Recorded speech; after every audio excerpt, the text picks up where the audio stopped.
good run before he leave, which is deserving. You know, people might not know it, but you got to know Billy Gunn to know that that man deserves a good last run. And this is probably his best run because now you got another generation of fan base that are loving Billy Gunn. But but what you did instead of giving them something to do, what you just did was give them something to do now. You go from the trios to the Ring of Honor six man tag champions, and please God, do not try to unify those belts. I'm so getting tired of unification belts now. I think I'm full. I am full. Okay, they already got one Triple Crown. Don't try to make no damn double double six man or trios, however you gonna say it. Champions. No. Uh, And don't try uh, to get no bullshit about feeding them on both shows. We gonna come to the point where we gotta separate Ring of Honor and AEW. Unless y'all go do an AEW versus Ring of Honor roster, that'd be cool. I won't mind that. I wouldn't mind that. But I was so happy. I was so happy. I was waiting. I was waiting. I think this man, he'll tell you, every week since they did that shit, I was like, ugh. All right, when he gonna do it? I'll be patient. When he gonna do it? I'm happy. And I just don't have a cigar because I will not smoke in my house. I will not. well, luckily I got the Bang Bang Gang T-shirt, and another Shame. show another show I would not go and buy is the Shane Taylor promotion T-shirt. You know what? I think I got smoke on. I really do. I got smoke on Shane Taylor because y'all treating Shane Taylor like y'all do fucking unhealthy Keith Lee, and it's not right. This dude was the cornerstone. Was pretty much the reason why a lot of people was watching Ring of Honor during this dying day as what's his name was champion. Not McTavish. Yeah, when Matt Taylor became champion, they was really watching it for Keith Lee at television shit. Well, he was going for the television championship because he was talking about he's the best television champion of all time, blah blah blah. But the dude matches, I was saying, his match against Kenny King was great. Um, and I mean, I don't even know what's Shane Taylor's record, but it's not good. And I love the backstage promo that I saw just wanted from Lee Marty and Shane Taylor. And that's why I'm not giving up on Shane Taylor. I think they're doing something with them to the point that something's gonna happen sooner or later. You know, Collision or Dynamite, whichever comes first. Are they gonna make them a champion? Are they gonna be called the best and the baddest or some shit like that? Of course, it's gonna be Shane Taylor Productions, but y'all gotta get a better name than that. Shane Taylor Productions is a staple, is a faction, not no tag team. Okay, if you make no tag team with that name, you pretty much already tell us that somebody or Lee Marty is going to turn on Shane Douglas or Shane Taylor. So don't do that. But they got to do something better. They got to do something better with Shane. I mean, this is ridiculous. Like this dude energy. His energy as a performer in promos is great. This dude strong style is. I mean, damn, y'all start a relationship with New Japan. Put him in the G1. That dude, he's stiff as shit. That chop he did the day he run, I'm surprised Brian Dancy got a fucking chest from last week. So I mean, I, it is what it is. I'm tired. Again, I'm not saying I want him to win the title, but I want y'all to give him some fucking big wins. Give him some wins. Let the fans are behind him on social media, but the fans are behind him. Let's get some wins under this dude. But this dude's a talent, and I don't want him to go nowhere because he feels like he's just a body. That's what happens. Wrestlers they feel when they play they just a body or not used that right. They leave. I don't want him to leave Ring of Honor AEW. I don't. if I think Shane Taylor promotion would be better off in TNA because right Mm, now TNA got some strong tag team division. I've been watching them. I've been watching last Thursday night, and their division looks strong. Great tag team showcase. The roster looked just right. People get their shine. They kind of remind me of the the late new generation into the early Attitude Era without the craziness. It's more towards great characters and great story. And right now, what I'm seeing from TNA, I think they did a banging job already, and that's what I love about it. Now, I hope they bring back the throwback the throwback episode, the classic episode. They turn to an old school '80s character. If Oh they my do that, goodness. TNA on the road, and not only that, I think I'm not saying they got over the whole Scott Demore, but they're still moving progress. They But being they're being professional. I mean, there is some unhappy people. They showed it on the social media, whatever platform, mostly on Twitter. But they're professional, and don't get me wrong. You love Scott Demore, but you love wrestling either more or equal or more. But you said something else that I had some smoke of. What we're gonna talk about we're gonna talk about in later, but I'm gonna say something now about uh the Attitude Era. mm, I said this. I said this on my TikTok. I said this probably on here. I said it. I said it wherever. Listen, the Attitude Era is from a different time. The Attitude Era is remembered for being free as a fan. Um, when I mean being free as a fan, we never worried about our freaking signs that we worked probably hard, or kids worked hard, or help young adults that just graduated high school or whatever, or young adults that's been in college. Most of the time, it's college. Um, made for that show to be ripped out from security because of sensitive ass or censored FCC or some other shit like that. Or y'all was scared of, oh, they got fans for the competition. We used to have NWO shirts at WWF shows. We used to have Austin 316 shows on Nitro shows. Okay, we were wrestling fans. If wrestling was in town, we were going to see it, no matter what. And we watched everything. We didn't fucking complain and said don't watch this or do watch this because you didn't watch it. You didn't do it because someone told you not to watch it. You watched it. You didn't watch it because you didn't watch it. Point blank. But you mhm. still love wrestling, so if it came to your town, you went to that show. Attitude Era was mostly about moments. Mostly about moments. I'm just talking about E or F. If you still want to call it F, I have no problem with that. I still call it F sometimes too. I never had a problem in the Attitude Era about other wrestling companies. I always watched the other wrestling companies. Again, it was about moments. It was more about moments in wrestling, but to say that Attitude Era did not have any good matches, I would strongly disagree. Triple H versus Rock, fully loaded, 2 out of 3 falls. Great match in contact. Then their rematch at SummerSlam, the ladder match. Great match in a ladder match. Austin versus Mick Foley. Uh, um, um, Over the edge. mm-mm, No, not over mm-mm, the edge. mm-mm. Oh god, what was the other one? No, I think it was over the edge. It was over the Yeah, edge. It was over the edge. With Undertaker helping Stone Cold, which started the Highway to Hell, which was a great summer. '98 was a great summer for WWF in the Attitude Era. The stories had more stories that actually made sense. Stone Cold versus Undertaker every fucking week from Over the Edge to SummerSlam was fucking must see TV. It was like, was he working with Kane or not? And we got to wait to the fucking go home show to find out he was working with Kane. You know how long it took for that to happen? It didn't take 3 weeks. It took months. So the development of people under that one, that's why, like I just said, Triple H, Rock, Owen, God bless his soul, freaking, they was making stars all over the fucking place. But the moments did. That's why they still remember to this day.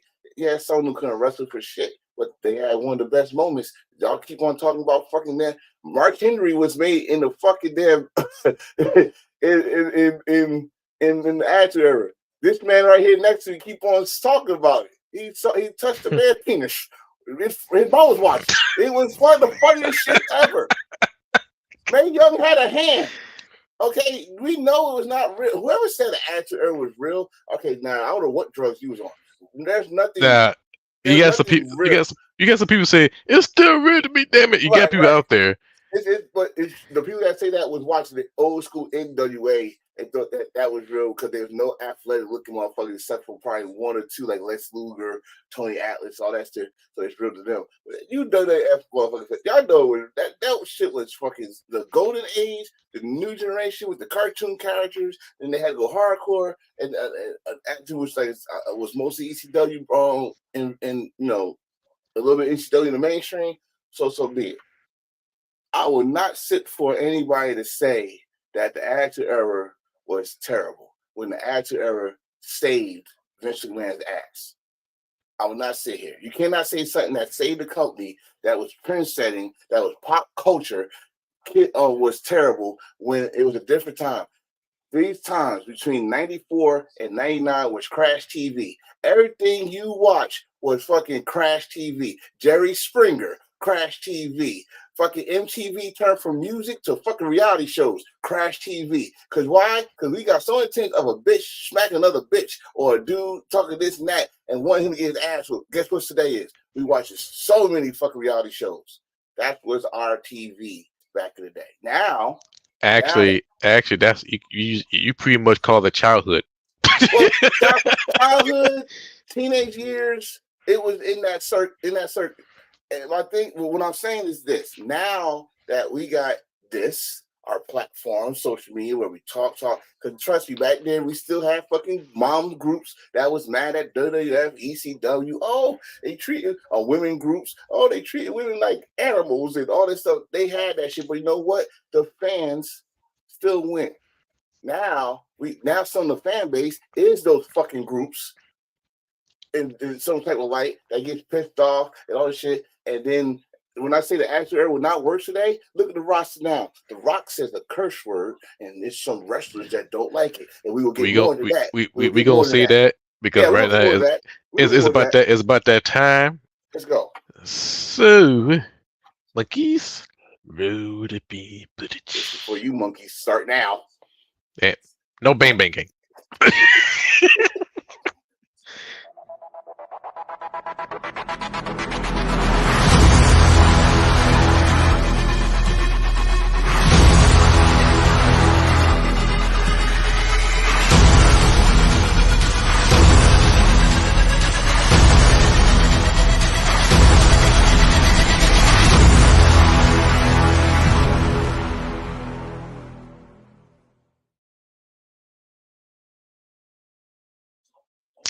Hello, everybody.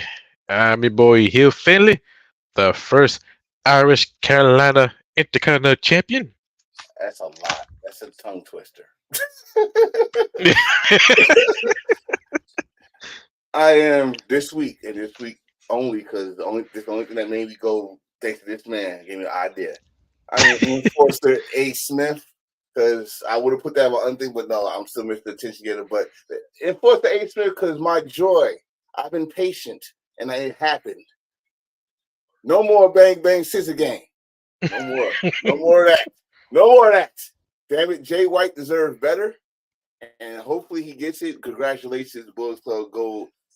Guns up, damn it. Guns up. I thought you were gonna show your I thought you were gonna show your real gun. Oh, no, because we're still part of Facebook, and I want us to get them to Facebook jail. So, Oh right. so can't show that. But shout out to my Rough Rider brother Spider. He's watching on my page. Okay. He said, "What's up to us?" He also said the Attitude Era was the best. NWO and the Generation X. Shout out to him. Yeah, I'm done with that though. So you got a nice lineup, so let's get to it. Oh yes, our lineup is really good. Of course we're gonna talk about the COVID mania. I think that'd be our headline. Also we're gonna talk about Irish wrestler. We're gonna talk about Scott Hall, which we've seen the last week episode of the WWE Legend. And not only that, this past Thursday is celebrate our 2-year anniversary of Scott Hall passing. Yes, it was. And Also, we might do like a brief rundown of the New Japan Cup once Reese shows up. If not, just do a little brief. But also, of Look, course, I'm gonna tell you that's really gonna be brief because I ain't watched it yet. I was gonna watch it. I'm gonna watch it tomorrow.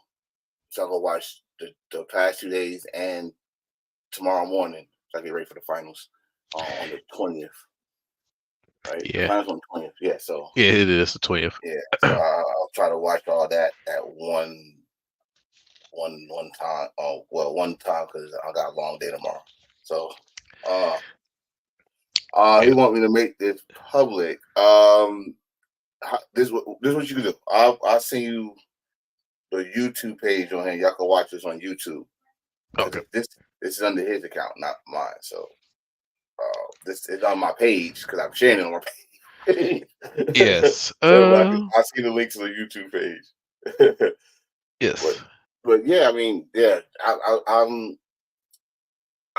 am. I did. We can talk about something I did hear about with the New Japan Cup, and that is that David Finley had to be let go. New Japan Cup. I Yes. just don't know why. If trying to find out it was illness, and he went to the hospital, and we're supposed to find out the results sooner or later, but he is withdrawn. In which that's unfortunately, because I swear for Lord, he should have been a shoe in for New Japan Cup He was favored. winner. He was He favored. was yes, He was but favored. now the way the bracket look, I gotta go back and watch the whole thing. I think it's I think it's yes, it's the hat. Y'all said to come out as like the Stephen A. Smith of the situation. So haha, yes I am. I'd look okay, I don't got a cigar in, but I'll put a goddamn blunt in my mouth real quick. I um wish we had. I wish we had Molly. Molly quiz, but we don't have that. We don't have the budget. he said justice for Jack Perry. Oh, wait a minute. Did Jack Perry lose? Yeah, he did Oh, lose. oh shit. That's not good for the House of Torture now. You don't lose the House of Torture unless Evil lost two. If Evil lost two, then Yeah, that's bad. If Evil lose, then that's a bad look. But if the Russell Wilson of the House of Torture lose, I'm okay with that. But as long with as Vegeta correct, yes, I am going to pronounce Vegeta correctly. you mean Vegeta? Vegeta. Listen, man, you know what? This is not wrestling right now. Okay, this is not wrestling. All right. Let me tell you something. All right. I'm Enforcer A. Smith, and I'm talking to Stephen A. Smith, and I usually don't do this like those true ass neckbeards out there that they think they speak for the whole IWC. No, but what I'm going to say, hopefully, it relates to those that watch Dragon Ball Z or Mhm. Dragon Ball Z GT or Dragon Ball Z Super or Dragon Ball from the beginning. This man was paying respects. I applaud him for that. But damn it, at least rehearse your shit. I know somebody back there when you said that should have cut your fucking communication off. Fucking, what was it again? I don't even want to say it. A Vegeta. I like Goku because it's his name, but I don't like Vegeta. I don't know, and that's like I say. Mm, Wait, I, wait, we say that shit. I'm thinking to myself. First of all, you just expose yourself not being an anime fan, but not even a Dragon Ball Z fan. not, You know they would have whoop your ass outside a block by a bunch of stinking ass nerds, and I'm a different blurred. I'm man, blurred. listen, I smell listen, clean, listen, but the bro. stinking ass nerds is a whole different story. Oh no. Stephen A. Just like you had to go to Clemson and apologize, you better go to the most attended Comic Con there is, possibly either New York or San Diego. And you Oh, better go in. You better go in the middle of the fuck the stage. No. You in the middle of the lobby with a bullhorn and a big ass billboard behind you. I apologize.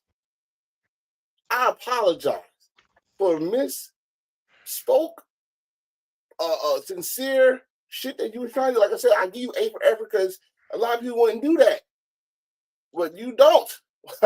My man, you man. Oh man, you think motherfuckers don't like your ass now, but it it was hard. It was hard, brother. It was hard. But that's all I'm gonna do with that because we got, like I said, we got stuff to talk about.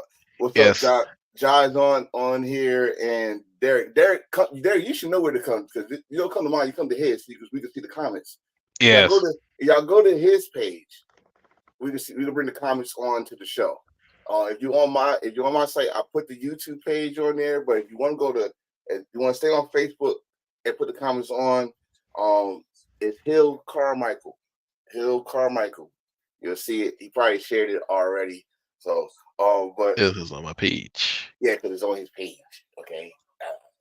StreamYard is a great way to start a podcast. I'm telling y'all. So if y'all want to do a podcast, go under StreamYard and Restream. Those are two I would suggest. But man, let's say yeah. I mean, I guess so. If Evil lost, that means it's Shingo,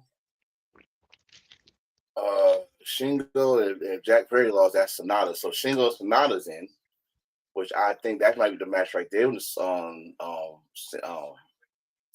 the semifinals. All right, will it be Y- Shingo against Jack Yeah, Sonata? yeah. I see them two stand in the ring together, and if the way this shit goes, I think Sonata can be the repeat, a two-peat of the New Japan Cup, in which it's a good story, much better than Cody, not Cody, Silly. And if that match if that match happens, he would definitely face Naito, and if that match do happen, I think that will make more sense because even though we've been making fun of Sonata, and yes, he was a weak champion, but we've been happy for him being a champion. But the way he presented, he was weak. He got punked. He had to wear a T-shirt saying he's a seventh IWGP World Heavyweight he Championship had he had to be a walking billboard to remind the people that he was the 7-time champ. No. We was not making fun. I was sad. But I also blame New Japan.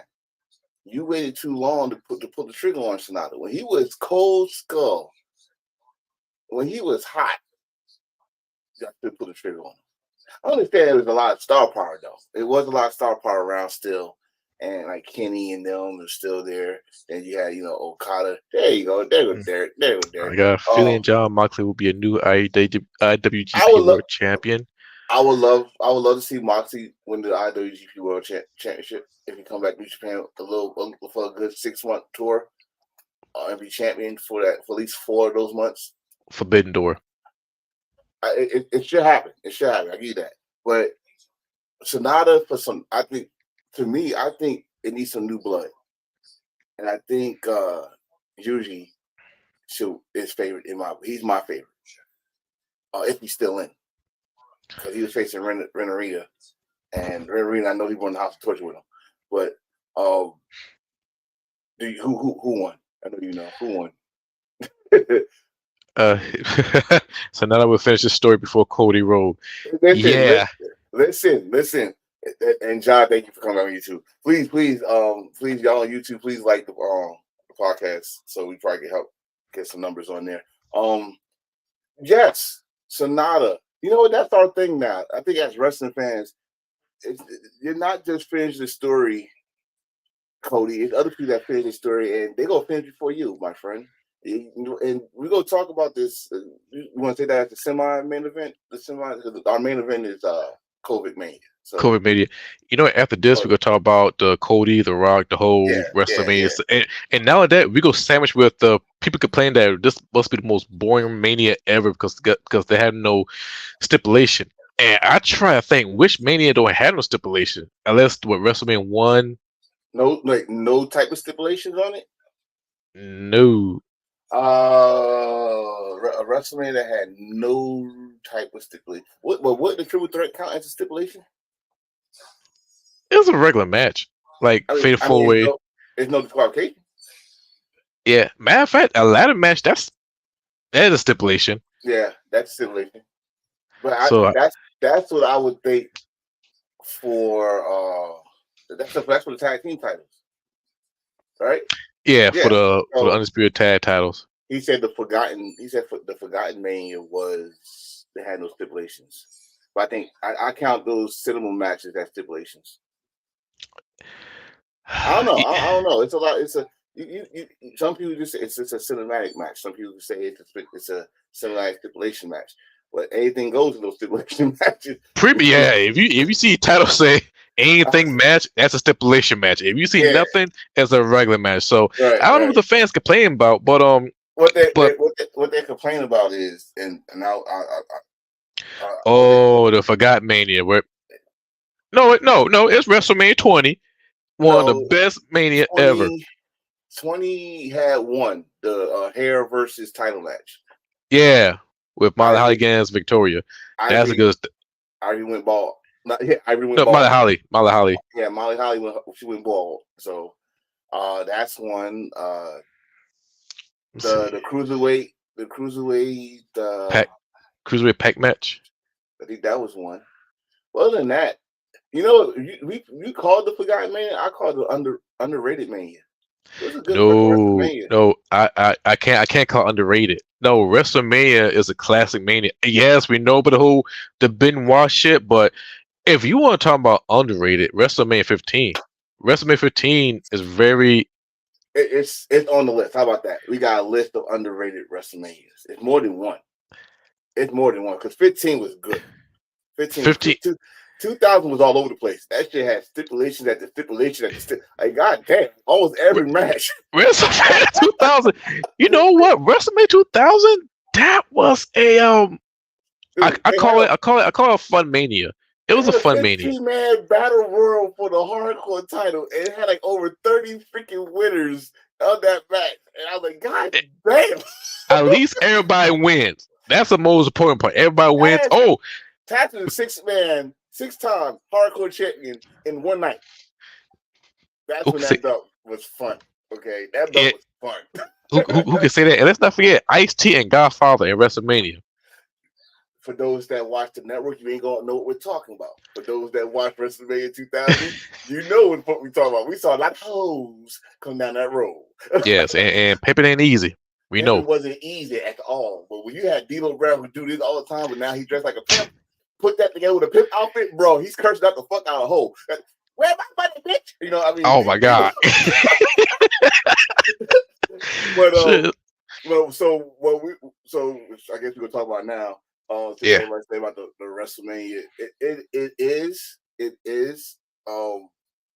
because I'm sorry, and this is coming to what we're about to talk about. When we're about to talk about with Rock and the possibly three. It's possibly only three people that's fucking whining about this double standard thing with Rock. Um, this the main event for both nights is pretty much the storyline that everybody's talking about, right? Mm-hmm. But I'm sorry, this ain't the first time or the first WrestleMania that people only talk about the main event. It's the main event for a reason. The main event is the show that's supposed to put the butts in the seat. That's supposed to have everybody there. Your job at the cards that's under those main event is to steal the fucking show. Steal the fucking show. The great Macho Man Randy Savage and Ricky the Dragon Steamboat was the first ever match that literally stole the show. Go back and watch WrestleMania 1 and 2. Tell me what y'all remember about that. You remember Hulk Hogan and Mr. T coming down Madison Garden and beating Piper and Paul Orndorff. You remember WrestleMania 2 of Hulk Hogan shaking the cage, ripping the shirt on top of the cage, and two things actually. I know I do two things. And beating King Kong Bundy. Then on that same WrestleMania, Andre the Giant beat NFL players and wrestlers in a battle royal. All right. Yeah. All right. I'm going to say three things. So it's pretty much each main event of each arena. And Mr. T and Piper had a boxing match, and Mr. T won by the swap. I never heard of my boxing match in my life, but that was MMA before MMA. But WrestleMania 3 was Hogan against Andre the Giant. Put the bus in the seat. I don't care what the number said. It was more than what I ever, whatever. It could be it was 87,000. It was 97. I don't know. I don't give a shit. 70, whatever. They said for years that it was 80 something thousand. So fuck it. That's what it is. But the fact that it was that match that did it. But what is the match everybody talk about for WrestleMania 3? They talk about Macho Man. You're right. They talk about Macho Man and the Dragon. So guess what? That's what we mean. The main event is doing their job. The main event is doing their job. Now, let's go out there and steal the show. Go out there. Women, still the show. Men, still the show. Tag team, still the fucking show. Like, all right, they put the bus to see, but who they talking about? And we had plenty of those. I think we should do that next week. Yes, Show still a match on WrestleMania. So the show. But I think WrestleMania 25. I think everybody stepped their game up. No, not WrestleMania 25. WrestleMania 22. That's where everybody stepped the game up. All of them was even. All of them was not even. Even. All the match was hella dope. And I would say that this. Reese said he just Oh, got off. He be home. So he watching us on YouTube. Good job. yeah. All right. But WrestleMania 22. I think I put that on the top goal of Mania. You want? I tell you why I love that WrestleMania. One, the Chicago fans. They was out fucking standing. Two, why some people love that John Cena Triple H match. I love Trish Stratus and Mickey James match. I have my reasons. Yes, we all do. But I like 22 because it was more hardcore. It was more hardcore than WrestleMania 13. Oh yeah. We gonna talk about hardcore. We gonna talk about Mr. Alan Copeland and Mick Foley. We gonna talk about that. I mean, come on now, come on. We Barbie and fire and fucking Barbie fire tables. Oh my! This man had barbed wire wrapped around his belly so it fucking spear him. He can point. You know what I'm saying? So the match is great, but what we're rolling into is this Rock situation, this double standards. Because I see both sides. Okay, we had 1 week where fucking Seth Rollins said diarrhea, but we got Rock coming out cursing his ass off on TV. I'm not talking about his social media because that's your social media. And don't say that, oh, we can't do that. Well, I just saw Seth Rollins and Drew McIntyre going back and forth calling each other bitch like two fucking dead black women fighting at a club. They start out, bitch. Then the reply, bitch. Come on, don't say y'all can't do it. Just do it. Now you talk about on the show. It's a different story because he's the boss. He's not PG. Seth Rollins could do it, and Cody he can do it because if you can do being elite, in which it was working, why can't Cody Rhodes do that on social media? Seth Rollins could do his shit, but meanwhile, Rock is smoking both of their asses. And not only that, I can't take Cody Rhodes. No, matter of fact, his name is not even Cody. His name is Silly Rhodes. Because every time I watch it, either I'm watching Monday Night Raw or I'm watching The Color Purple. Because this some bitch, I'm gonna say that word, some bitch cries. He cried, and that's why I got the memes up. And The Rock destroy him. Now I know behind the scenes they key with each other. Hey, we're gonna do this idea, that idea, but I'm sorry, I can't take Cody Rhodes seriously as a babyface contender, and even if he become a champion, you still can't take him seriously because you gotta look back like, wait a minute, ain't you the same dude cry like Color Purple like multiple times? But you know what? This is the thing. This is the thing when it comes to crying. And I want all those that have been watching wrestling since they were the kid in the 80s to hear what I'm saying. We watch Ric Flair cry on a regular basis. And that's an ugly ass cry, by the way. That nose get big every time. It's snargle. He got snot bubbles on. It's on TV. It's proof. Ric Flair crying on TV. This man's a 16-time/20-time champion. Okay. Am I putting Cody up there to Ric Flair? Hell no. Again, I gotta always say that because people think I'm trying to compare people. But that's different. That's a cry of joy because when you win the title. Whoa. Some of the shit Ric Flair did was not cries of joy. That man was crying for R. Anderson, and he was in the back. like Flair. Really, dude? Calm down, bro. Calm down. But I'm not defending Cody. I'm not defending Cody because, dude, that's what you did, bro.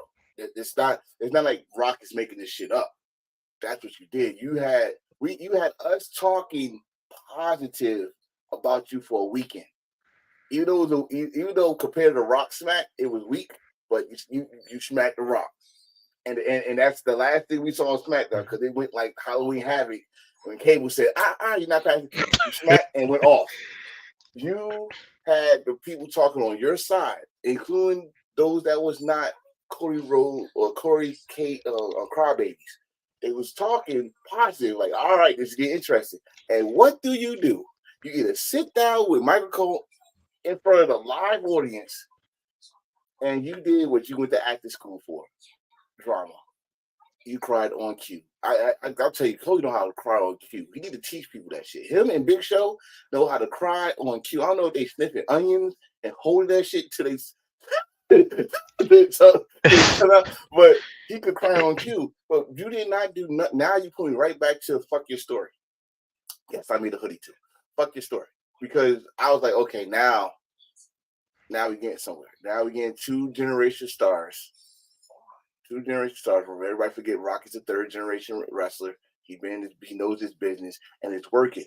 Rock, y'all, for those that complain as fans, for those that complain as wrestlers, and I'm gonna say this for those that complain as wrestlers, it's a damn shame that Rock been back 4 consecutive weeks and has done more than y'all has done in a fucking calendar year. You better take advantage of this shit.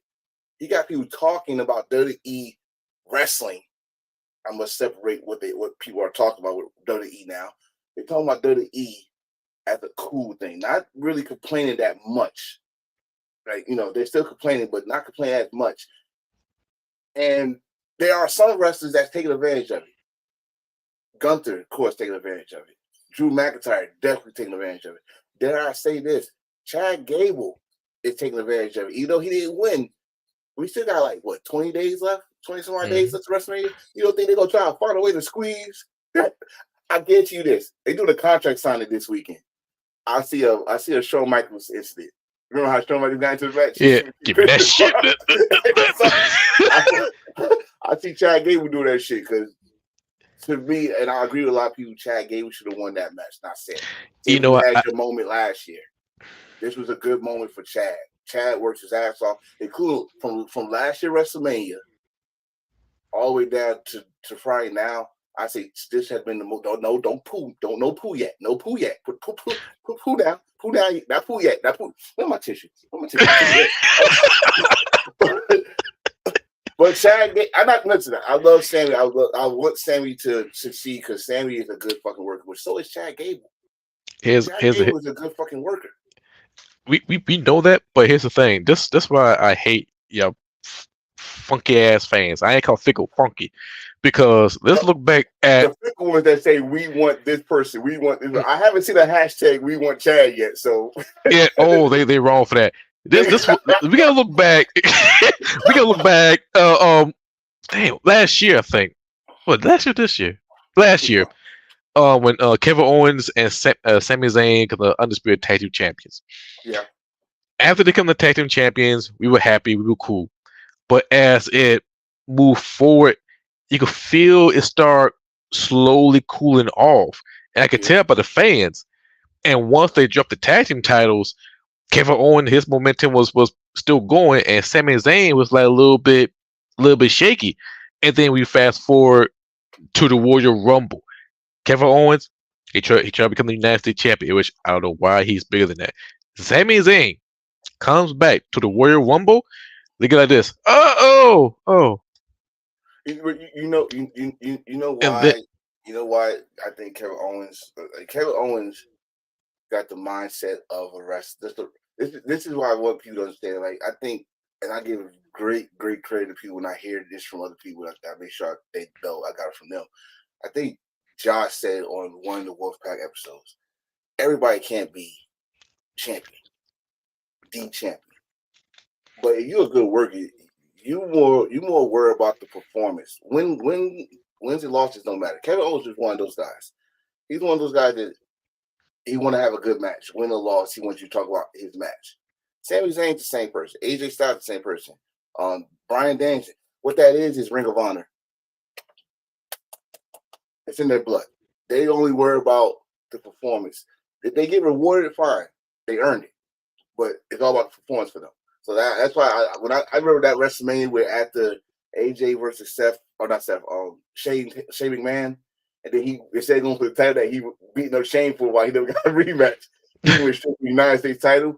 If you didn't understand it, like this is AJ Styles is one of those guys that just want to wrestle. He did the shit in TNA. He went. How many times this man won the X Division title? And then he went Back back. You know what I mean? Like he it, won the X it, Division title, and then he went to the title, the TNA title. Then went back to the X Division title. Won the tag team titles here and there. Then went right back. You know what I mean? So it's like this dude. He wrestled for a reason. Like he did a shit in New Japan. He was the IWGP. The first belt he won was the IWGP Heavyweight title. He went no. He ain't go for no other title until the last match of his New Japan Wrestle Kingdom with Intercontinental, and he wanted to beat Nakamura. It's those type of performers. Now, if you the guy that just want the main card and you want that money, go for it. Good for you. But these guys that got that Ring of Honor in their DNA, in their wrestling prowess, don't care. Don't care about that. So I think that's one of those reasons why. Because honestly, I think it's for Logan. I'm keeping it real with you. I know you can still hear me. I'm keeping this. I'm keeping this. I think this match is for Logan Paul. That you can have a veteran like Randy Orton in there, and have another veteran like Kevin Owens. And don't forget, Logan Paul had a great WrestleMania match with Seth Rollins last year. So yeah. I think this is more for Logan Paul. I think he's gonna go probably all the way to SummerSlam, maybe with the belt, since he's a full-time wrestler now. And I think I want to see him and Bad Bunny. If it's not Bad Bunny, LA Knight. He go Hopefully. that should be a mania, and they fumbled that. But for Sami Zayn, and then we'll hop on Logan Paul. 'Cause I got an idea what's gonna happen. For Sami Zayn, he should have been gunning for the World Heavyweight Championship because you got a storyline. Drew McIntyre, Seth Rollins, Sami Zayn, one hell of a good triple threat match. Because Drew and call Sami won't be at WrestleMania, but Mm-hmm. Drew and Seth, they got unfinished business. That's your best triple threat match. It Now, should have. It should have been. It should have been. But you might still get that 2-3 match. Just not with Sammy. You go get over a the certain. Intercontinental Championship, but No. I'm talking about a certain senior Money in the Bank. He might uh, do a Seth Rollins and make it true. that can happen. I mean, we got that, and then don't somebody go get cash in either the IC title or the World Heavyweight I'm, Championship I'm, because I'm telling you that if the IC title get cashed in, first I'm gonna fucking blame Austin Theory and Paul, because you I gotta put blame that I'm shit. I'm, I'm You gotta blaming put that more shit. Paul. I'm because the reason I'm blaming Austin because he made it look silly. If it didn't look silly, it probably would have worked. In which I would say, okay, this is like the new. Now you're putting the New Japan Cup rules with the Money in the Bank. Okay, fine. Let's see how this go. But when you fucked it up the first time, remember you only got one chance to make a first impression. You fucked it up. No, I don't want to see it at all. I don't want to see that. No belts. No, except for the main two or one belt. That's it. But he go at that in contact if he wants to. I will boo the shit out of fucking Damian Punishment Martinez Priest. Ah, boo, no, boo this man. Boo, I swear I'll have a section full wherever he goes. Boo this man. Boo this man. No, you go after the World Heavyweight title and then get your head too big. They kick you out of fucking Judgment Day and shit like that. Don't you dare go at the Intercontinental title. You want the Intercontinental title, you should win the Intercontinental title when you got Gunther's face on Monday night. That's what you should win the Intercontinental title. Not catch it in, 1-on-1. But no. I would not accept that. I will not. Yeah, I would, but I would not. I do see him become a world champion because if he do that, he'll be a triple crown champion, the tag team, U.S. and the World Heavyweight champion, Yeah, and that'd be good look for Damian Priest. that's Now yeah. for Logan Paul, I do see him dropping the U.S. title either to Randy Orton or Kevin Owens. If it's Kevin Owens, he completes the story. But if it's Randy Orton, he got a lot. He got a lot of shit to chase. But for Logan Paul, I see bigger story for him. Oh, bright future for him. I love I it. see him being tag team champion if they split the tag team title up.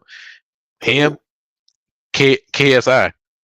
Because if you pay attention, he taking bump, the Yeah, RKO, and the splash to the table. he took a bump. You know what? How about this? I'll go Grayson Lawler. Should be his tag No, team. Austin Theory and Grayson Lord. That's it. That's Yeah, your modern day Hollywood blonde. they about And to break up.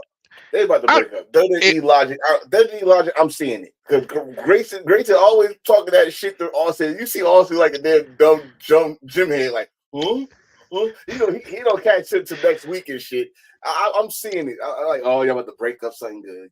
Here we go. I can't even enjoy the atmosphere of this situation. Y'all about to break this shit up. You see it. It's WWE. It's the WWE Logic, as Willis would say. I mean, logic, common sense, but they're gonna stick together because once after WrestleMania is over, they're gonna split the tag team titles up, and I hope SmackDown side got good tag team because they do. But Logan Paul and KSI tag team champions, even though you got partnership with Prime, can you imagine that shit? Is And they now, seriously putting that Prime shit in the middle of the ring? I think it's a one-time shit, and then we don't see it no more on SmackDown. I hope it But is one time because no, my wife's saying no, it's not one time, but I hope it is one time because that's disgusting. That I that is malnutritious. That is not good at oh, all. you taste it too? I tried Prime. It was okay until that Freedom drink. Ooh, it was sweet. That end of it was sweet. That is full of diabetes in that bottle. That shit is just wrong. It's just wrong. You drink that shit one time, you're like, why is my hand tingling? What the heck? You get that. I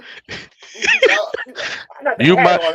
Hold on, I got the hat on, and she's not gonna make fun of Jr. because that's not. Oh, you fucked up. As I said, no, I gotta stop. I'm gonna stop that joke right now. I love Jr. Yeah, that's definitely. Point of order. You know what? I'm gonna agree with that one because I love Jr. and I was gonna talk about Jr. on my Pond Thought, and that's another reason why I got the black hat on. Well, at least you didn't wear dark clothes and peeing yourself during the show. But that's a different story. We are not gonna talk about that. We are not gonna talk about that, good sir. No, sir. I can't believe he told people that shit. I want to know how the hell Pink felt had to sit next to that. Never mind. We ain't talking about that. Nope. What else? Let's talk about. Yeah, but Logan Paul, he could do big things. But WrestleMania is shaping up to be an okay show. I would say that it is. Yeah. Which were now remember we got 2 nights. So last year night 1 was awesome. Oh yes. Night 1 was awesome. Night 2, the only thing we really liked about night 2 was 2 things. Gunther Intercontinental Triple Threat match and Cody got screwed. And yes, I'm gonna say I liked it because for those that thought they was gonna give him the belt, there's a thumb or a spike came out of nowhere, and this man brother went the hell off. They got footage of people at the stadium beating up their chairs. We had a funeral for Dirk Ken. It was awesome. It brought up awesome joy. So either way, I won as a fan. But I was like, you know what? They should have dropped the belt there, but it's okay. It's okay. Hopefully this year they probably do it. If they don't, we just have another funeral service and and get ready not to see that damn belt till August. Or I swear to God, if they're trying to break Hulk Hogan record, what they doing? You come on, man. WWE is petty. Watch this. How long did it take for someone to be the youngest heavyweight champion after Brock Lesnar left? What, a year, 2? SummerSlam, but not too long ago. Not too long. Randy Orton became the as soon as he left and started suing WWE. Oh, really, motherfucker? Okay. Randy, you won the title. Now you the youngest heavyweight champion. You do the same thing. We're gonna get somebody younger than you. Understand? You won't play with me. They did that shit. WWE petty. So if that's the case, you still got Hulk Hogan under contract, under legend contract. You're not really. I mean, honestly, it don't make no difference here. It's a whole different time. No one's not breaking San Martino's record. So stop bringing that up. Ooh, boy. Can you imagine? I can see that in the Indies. Someone being champion for at least 4 or 5 years, which we actually do got somebody in the Indies that's been champion for their 5 years. Isaiah Wolf, shout out to Isaiah Wolf in the prolific. But in mainstream, 8 years? No. We ain't got patience. I'm sorry. Like we could fuck with you for a year, but unless you get out some banger matches. If you get out some banger matches, maybe. But first you gotta be here. yeah. You gotta get out. Then you gotta get out bang. I mean, matches so good that across the table, there's no complaints. Across the table. That means Meltzer, Brian, Busted Dope Radio, Jim, Vince, regular podcasters. We love his work. We don't never want his title. Maybe. But then we never had that. Even if you do have a classic match, because Okada had classic matches his whole damn title run, the 700-day one, and even Japanese fans like bull. We want Kenny. Bull. No. And that was just 700 days. So I don't know, man. I can't. So Cody finished the story. It'd be a sign of relief, but at the same time, I hope they got a backup plan. I hope they got a plan. I hope it works, because a lot of people don't think WWE is going to stay at this momentum once Roman loses the title. Oh, it's going to. I'll say it this way: if Cody becomes the champion, here's two scenarios I can see. We can see the God forbidden, the to-be reboot of Austin versus The Rock, because Cody and The Rock always face off each other, the final boss. Or two, Rock gotta do his movie, because we know we need some Hobbs and Shaw too. And Cody Tyron looked like Sonata, because when we saw Sonata become the champion, we start believing till he got fucked over, and Cody become the champion. It started looking like Sonata. The fans were like, "Wait, we rolling with this motherfucker?" Oh hell no! When Sonata won the title, it was a great moment. It was great. It was awesome. Where he got fucked over was Forbidden Door. Oh yeah. Forbidden Door started. How you go? He's the champion. You got him on like the third or fourth match. When the first Forbidden Door, Jay White was the next to last match of the card, or the third before the last two matches. So it's that. I understand though, Forbidden Door has star power. I do, but come on, respect the champion. They did not show respect. And then after that, like we said earlier with Sonata, so Cody, let me just say this: Cody wins the title, he's gonna remind me of Nick Bockwinkel. And when I say that, because I'm not saying he's gonna remind me of Ric Flair, because Ric Flair could dress to the head, to custom made from head to toe, baby. Woo! And but Nick Bockwinkel also dressed head to toe too. When he tried to use those big words like Cody's using now, and so I guarantee you, we would not see Cody had the belt around his waist if he got a suit on. He gonna have that belt like Ric Flair and Nick Bockwinkel folded up in the right arm and carry it like in a football. Now, I'm telling you, that's gonna be cool. I don't mind seeing. Yeah, we're gonna see a whole bunch of crying. Oh Lord! But I tell you this, I still say it. It's not gonna happen, but I still say it. Cody, if you really want to beat Roman, do what Austin did by any means necessary. Turn heel or go heel. You don't have to turn heel, but just go heel. Kick him in the balls. Do something that Cody Rhodes, the Ring of Honor champion, would have done. Do something that Cody Rhodes, the NWA champion, would have done. The U.S. title champion. You know what I mean? You see where I'm going with this? This is WrestleMania. All right. This is it. I don't want to hear him go win a third straight Royal Rumble. That's bullshit. No one won 3 straight Royal Rumbles. That'd be historic, but I don't want to see him doing it. I see one. Ooh. What you just said. What if Triple H hand Cody the sledgehammer and knock Roman Reigns out? I payback what The Rock said to Triple H back in the press conference. You know what? There's so many theories that you could do with this. That even the fan theory put a little artwork that Stone Cold would come out and help Cody. Which no. Now it would make sense. Triple H, because think about it. Triple H makes sense to me. To me, Triple H was a big. See, a lot of people always say Triple H. Stone Cold and The Rock was bigger rivals. I think I beg to differ. I love Triple H versus Rock as rivals. These motherfuckers fought each other for any kind of title. Made that shit mean. Then upgrades to WWE title. Then look at them. They both bosses of the company. This rivalry going from the ring to the office. There's nothing, there's nothing better than that, bro. We may see that. We may see that at the Mania because Rock said Oh he's a yeah, TKO. He's a final boss.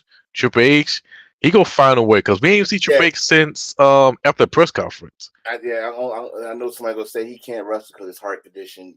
He He don't have said to. he don't have to wrestle. Even If though you low get, to, but he don't have to. he don't have to. You want to be a true WWE villain boss? You don't have to wrestle. Just get somebody else to wrestle for you. And you gotta make sure This, they good. Gotta make sure they yeah. good. But It'd be dope. You see TKO versus WWE feud. you That know what? is, They teased UFC. When my man was there, he challenged Conor McGregor on the mic. I seen that. Oh God, And the name's that's the first time we ever saw some shit like that. yeah. And UFC 300 is around the corner, so Mm-hmm. I don't think Conor McGregor will fight. I think because I see the card, that card loaded. I think we see Conor McGregor may come back after a Roadhouse, which I would see that movie on Amazon. If I see Conor McGregor at a WWE event, something's up. If I see him Conor McGregor at WrestleMania, you have to be front row. The camera catch him there, something's up. Something's up. Because they've been talking about that shit for years. They want Conor to come to the WWE for years, especially when he been talking shit on the original Bird Twitter, that is. We don't call Twitter no more. Twitter's X. It's just X. It's Yeah, it's your X. So, but it's just now. I mean, some people don't like how this road going, and that's it's not going as just don't feel like it's a WrestleMania, but it does because to me with Rock it feels like it. Like Rock is doing everything he got to do. Like we've seen the slow build up to Hollywood Rock. Like we went from 1 week where it was regular Rock, then mm. the next week it was corporate Rock, and now we at Hollywood Rock, which is awesome. Like he's really saying like the final boss. He went to the final boss of his theme songs, and I was loving it, man. Then he did the Rock concert, and the shit he did on social media. It got us talking about WWE, not the shit that's happening outside of WWE. There he is, St. Pat. So it's been a good run. Now, can they maintain this after WrestleMania? I ain't gonna say the night. I ain't gonna say the Monday after WrestleMania because I think that's when it's gonna be in Philly. It's gonna feel like a month that's produced our regular after WrestleMania Mondays. But after that, can they hold the momentum? It's gonna be. We gotta wait to see. I That's my mean, answer. I We gotta could wait to see see. him. I could see him hold to the Money in the Bank. If they go on to if they can hold on the momentum towards Money in the Bank, I think they got something because you need that. And plus, road to SummerSlam at Cleveland, Yeah. Money in you the build Bank is where uh Toronto, I believe. Toronto. in Canada. Yep. You can't go wrong in Canada. Bizarro Bizarre. World. They about to have a last man standing match Yep. with a fucker that guy I think a fucking 2x4, a painted 2x4 with nails in it, calling it fucking Spike. These fans are rabid. You can't go wrong in Canada. WWE don't fuck up. You could, but yeah. Thankfully, most people know how to get away with it though. But with WWE right now with the roster, they really can't go wrong. They really can't. Like, You, you, but you they know will find a way. They can't find a way. you know what? It's funny you say that and you wearing a cowboy hat. Don't say that. Well, I am wearing a JR hat. will go wrong, can go wrong. I am wearing a JR hat, sir. Yes. Don't you dare. Good blasphemy you say on this show. That's doo-doo right there. That's poo. That's poo. That's poo, sir. He did not say a DC hat though. I know what he was saying. Everybody know what he said. If I got Enforcer A. Smith and he said something that Stephen A. Smith says about that team, I know Yeah. exactly what he's saying. And then everybody that watching us watch first take. Don't you dare defend that, sir. Don't Yeah, you wait dare. a minute. But since I missed the intro though, did you have a cigar and did you say No, hey? no, no. I'm in the studio. No smoking here. No smoking. But we did talk a little bit of New Japan. We did. We were talking about Rock and the so-called double standard, Yeah. all that By shit. the way, I want to say this right now. About the Rock, DJ, you was a genius because I swear he's been listening to hashtag Heels for Life because and Wolfpack, which by the way y'all can catch hashtag Heels for Life like right after we get off our show, and of course Wolfpack when Thursday nights at 7:30 Eastern. Yeah, but I Plug, swear they've cheap been listening plug. to them. I swear they've been listening to them two shows because I swear I could lost time. How many times Chris has been asking for the Hollywood Rock thing? How many times Josh been asking for Hollywood Rock thing? How many times you've been asking for it? I swear they is listening to our damn shows because It's when he bro. came back with that shit Friday, I'm like, oh, It, I want to see which one of them three react first. but see, the thing is about that was you gotta say it like this. It was a slow development. Like Yo, y'all booed the face Rock just like his career. Y'all booed the baby face Rock who was goofy and really make y'all laugh. Y'all booed him.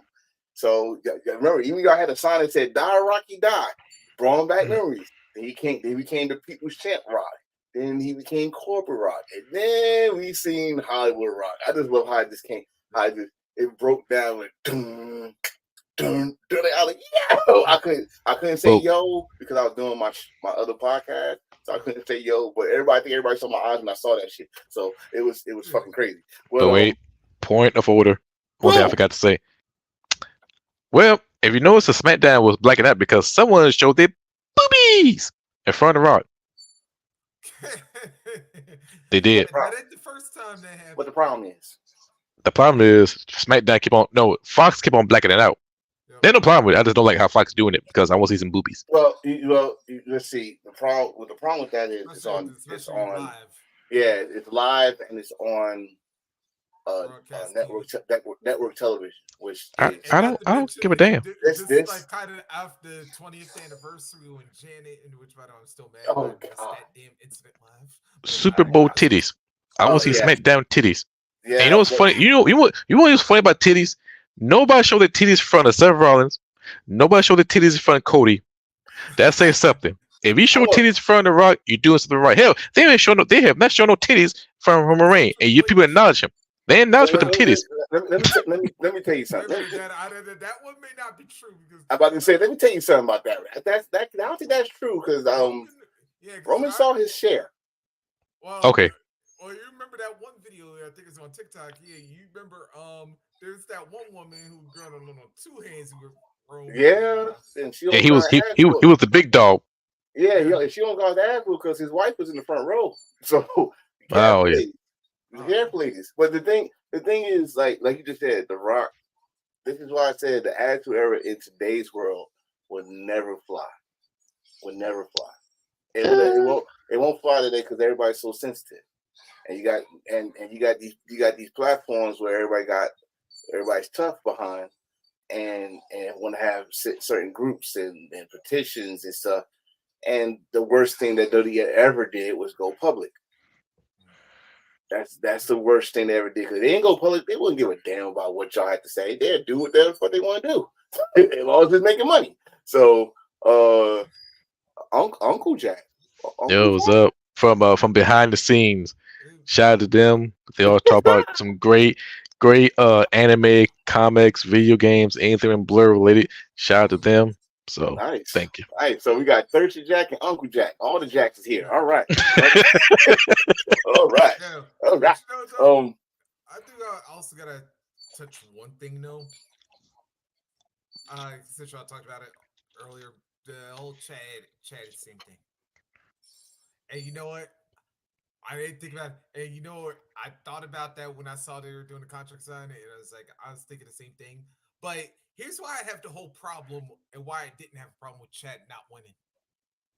I'm like, bruh, and I'm not even a dad, but you whooped my ass in front of my child, and then forced my child to cry. I don't know, maybe not force is the right word, but She let's probably go with did. She probably yeah. did. You know, these kids know how to You act. make my child cry, and then you laugh in front of my child. I am not waiting 5.5 months, which Chad did. I am not waiting 5.5 weeks. I ain't waiting 5.5 hours. I ain't waiting 5.5. Hell, I ain't even waiting 5.5 seconds. I am whooping your ass on sight, or at least I'm doing anything to some member of Imperium one way or the other until Gunther say, you know what? Damn this. I'm tired of this man. I want him in the ring. I'll put the Intercontinental title back on the line. If they would have went that route, I would have They no problem with you, Chad being up at this. But the you fact forgot that though. they You waited forgot they five and tried. a half months. Yeah, No, you forgot they tried. yeah, They right like pretty much the next week because yep. I was there. I was there. So So, that's when fucking what's his name came back, Tommaso Ciampa, oh yeah, and then they had a tag team match. So he got his supposed a little win back against Imperium, but they that's yeah, that. It's like they was moving on to some challenges because I think that's when he just broke the record too. yeah, So, but I love it because what I love about it was they didn't forget. It's not like they saying, "Oh, it happened." Oh well, no, they brought it back, and yeah, then they were doing their own vignettes, which I love that shit too because his vignette was on Twitter before it even showed on Raw. And I was feeling it, but like you said, you made my child cry. I'm yeah, busting your ass, bro. I'm sorry. yeah. First of all, I mean now all the strength I have, he was gonna be like, oh now he won't whip his ass. He should whip his ass in the match. But no, he made my baby cry. And so now it's personal. It was about the title. I got the black hat, I gotta go Dusty Rose. It's personal, you see. Yeah. You know, but Chad should have won that to me because like I said, from WrestleMania last year to where we at right now, Yep.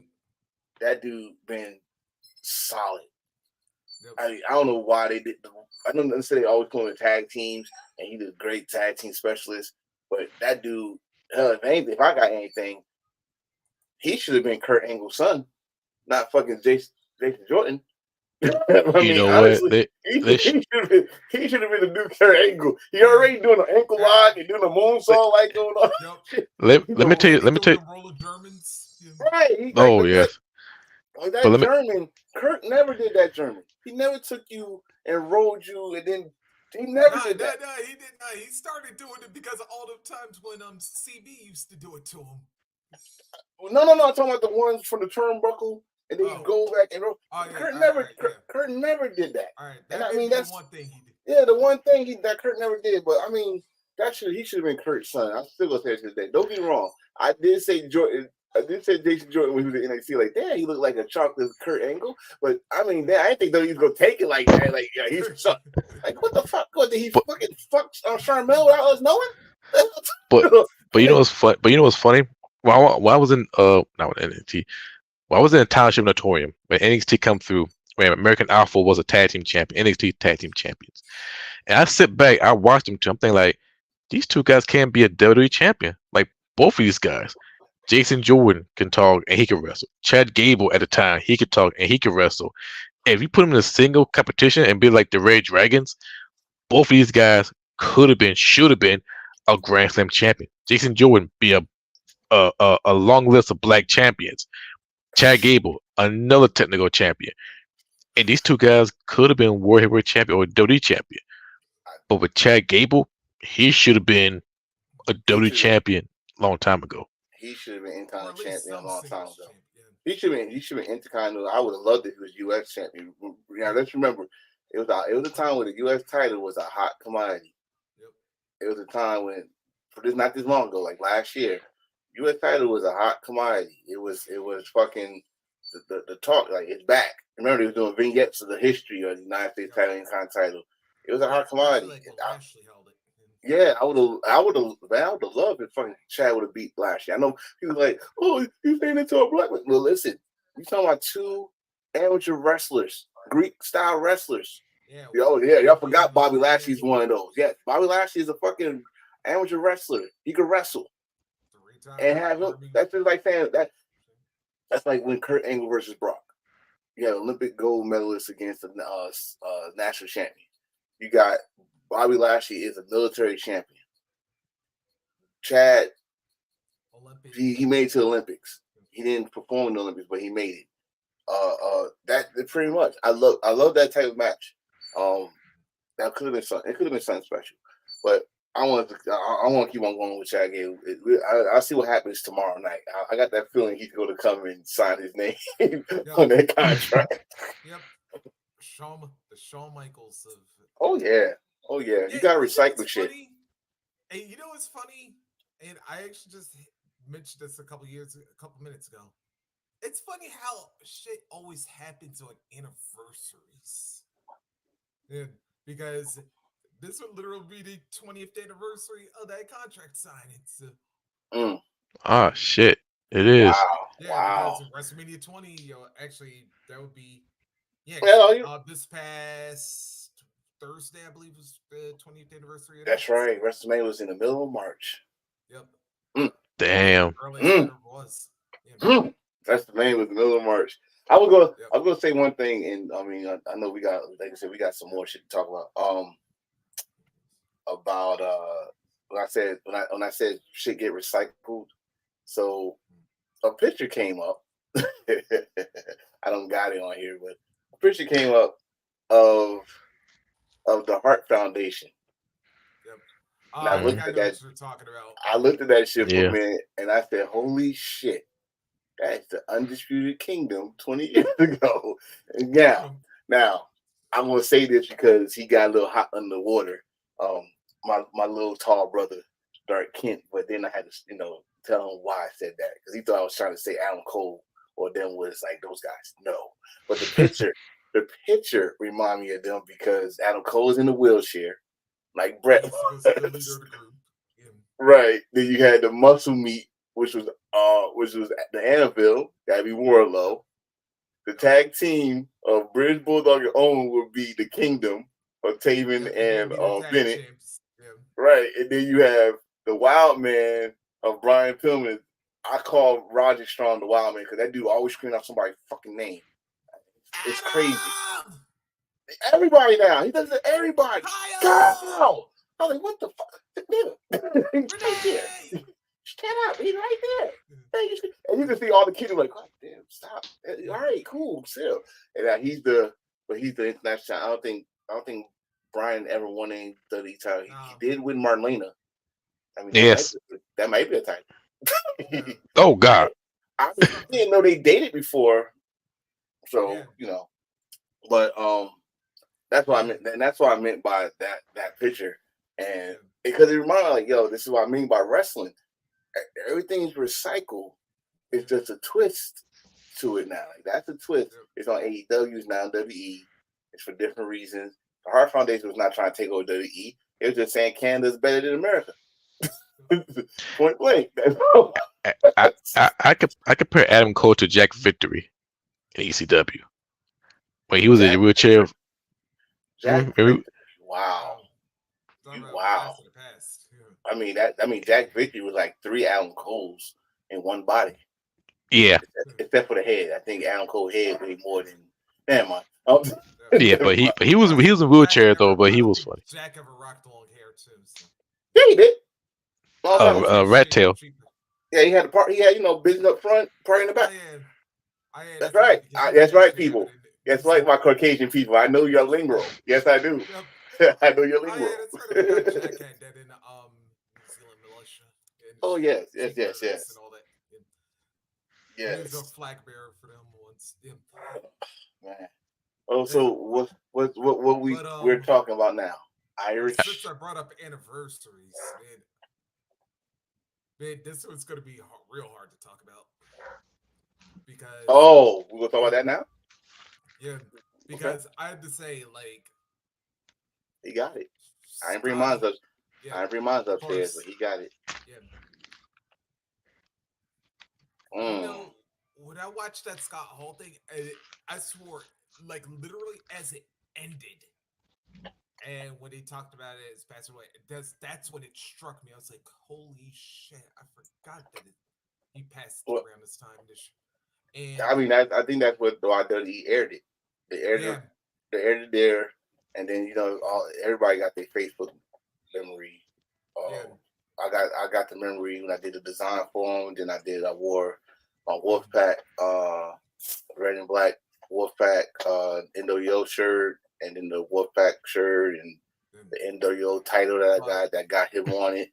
And I'm gonna tell you that, but I'll say that. So you know, what was the one part of that show that struck me the hardest? Hmm. That there's a point where his ex-wife Dana was talking, and to show the that like a love letter that Scott was writing. It's like where he talked about he don't want to lose her again, and that struck me so hard because it was like, at times when somebody realizes they're not heading in the right spot, and it's always too they're late. just like desperately trying to like reach out, but maybe the person that they would have reached, like nobody knows how to really help them at that point But in time, and they still go through stuff. And I was like, that's what I felt like Scott was going through with Dana at that point in time. It was like he knows he needs help, he just doesn't know how to really get the help, even he though he like the thing is he knew it. He knew how to get the help. He ran mm, away from it. mm, Yeah, He yeah. he held, he the had he first had time, he had he had one person that actually got away from it, which was Shawn Michaels. yep, He had Kevin Nash, who said he would have done anything to help him. Because remember, Kevin Nash even start drinking and stuff like that.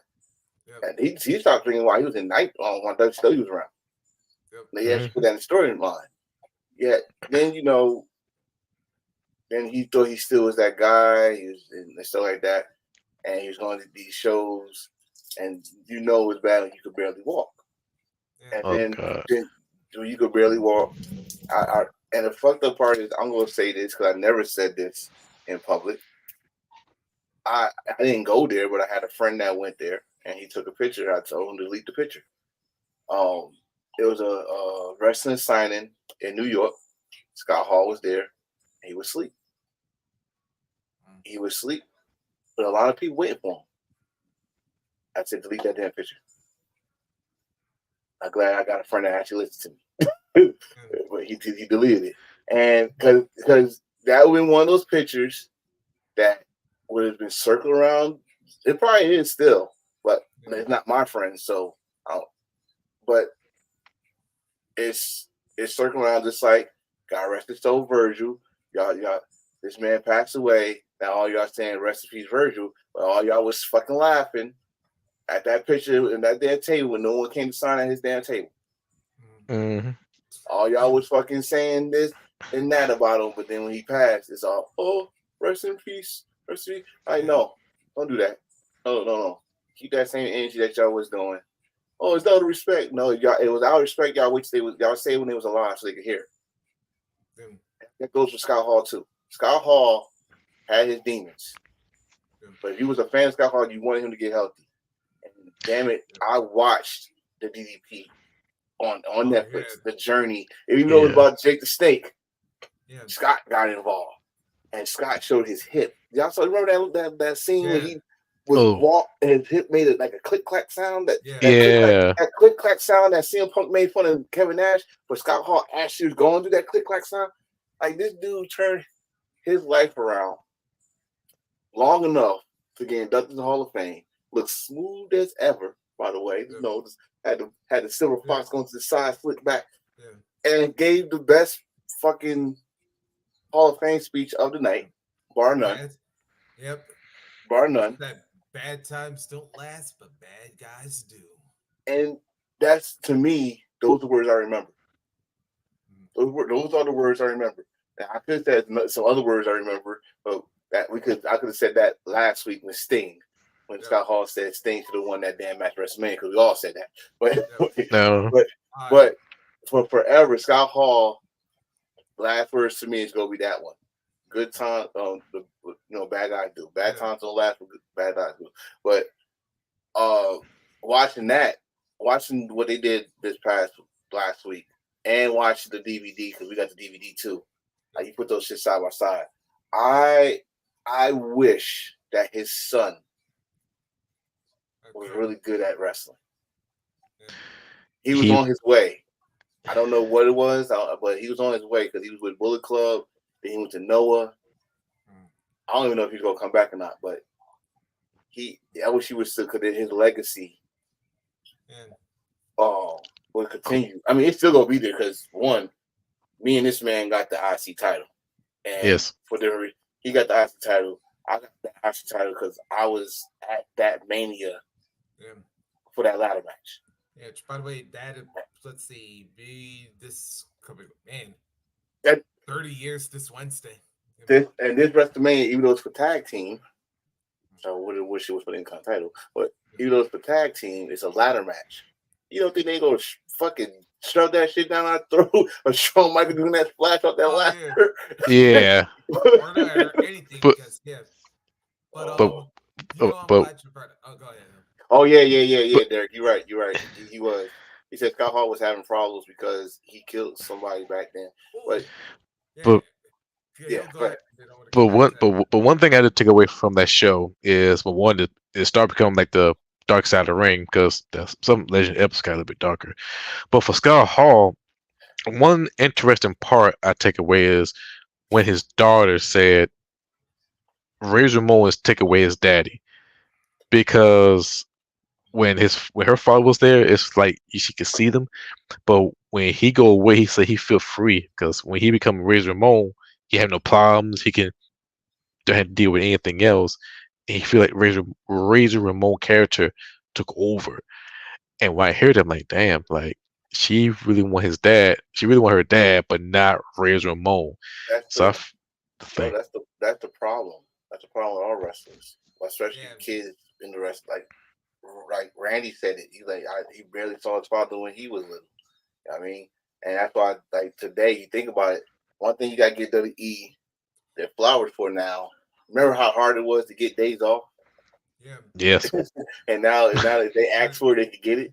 okay. They want to be by the And kids. like for the So first time in a long time, they actually had Christmas holiday off for right, like the you show. want like you want to work on Christmas.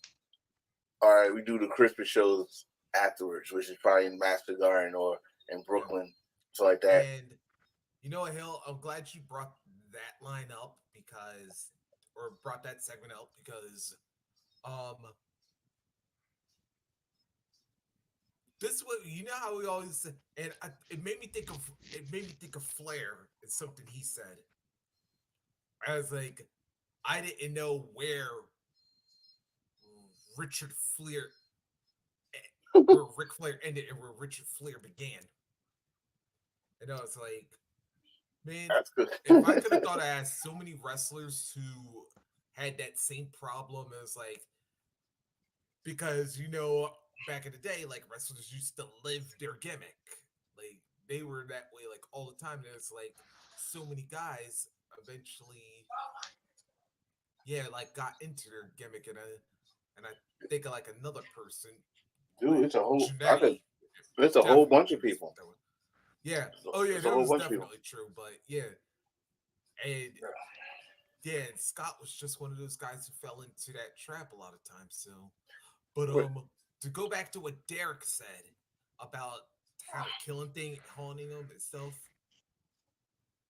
still, like I knew he probably told Kevin, obviously, because like he told the yeah, like cops. them two, it's Sean, He, yeah.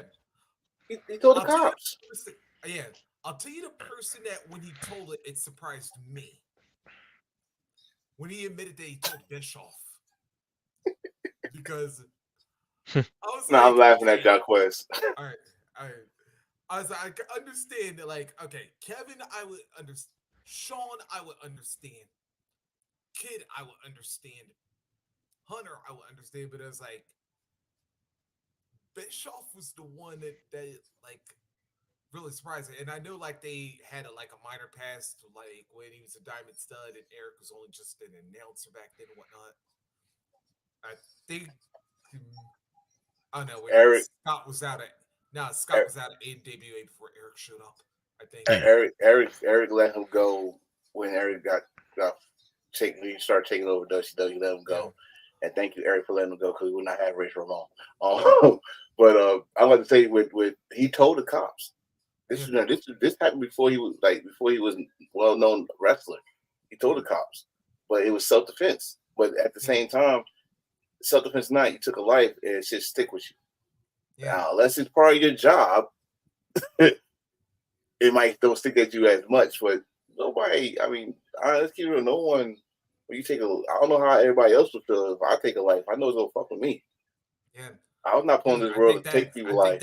I think that would just I think Oh, that just like sticks with you so hard that it's like it's listen, almost like a it's I, like when a soldier I'll kill a shit out of a roach. leaves. I, Yeah. Yeah. I'll kill a shit out of a roach, but I can't kill a dog. Yeah. You know what I Oh, mean? The God. the levels. No, I won't. It's I don't know. Yeah. I feel like Scott Hall. I feel Scott Hall. It fucked up his life a Yeah. lot. And you Yeah. know what? I kind of think of this like you know how like a soldier has that like war flashback is PTSD. yeah. Yeah, I'm not saying that's exactly what Scott had, but it was like it's kind of the same thing where that you see something and it literally haunts you the rest of the day because it's like it was that traumatic, and I think that's what Scott dealt with that shooting. it's it. So being my people that was close to that, um, the smallest thing could bring that shit back up. A sound could bring it back up. Something that if someone got a piece of clothing that looked like the clothes that someone had on that night could bring it back up. And for some people, it's hard to sleep. Like think about all right, any MCU fans in the building. Iron Man, when he couldn't sleep, when he couldn't sleep, and that shit was fuck with him. It could go that way. And if you remember right, I think if you read the comic books, that's one of those things that Iron Man had a drinking problem. Sounds familiar? Had a drinking Yeah, problem. like his daddy.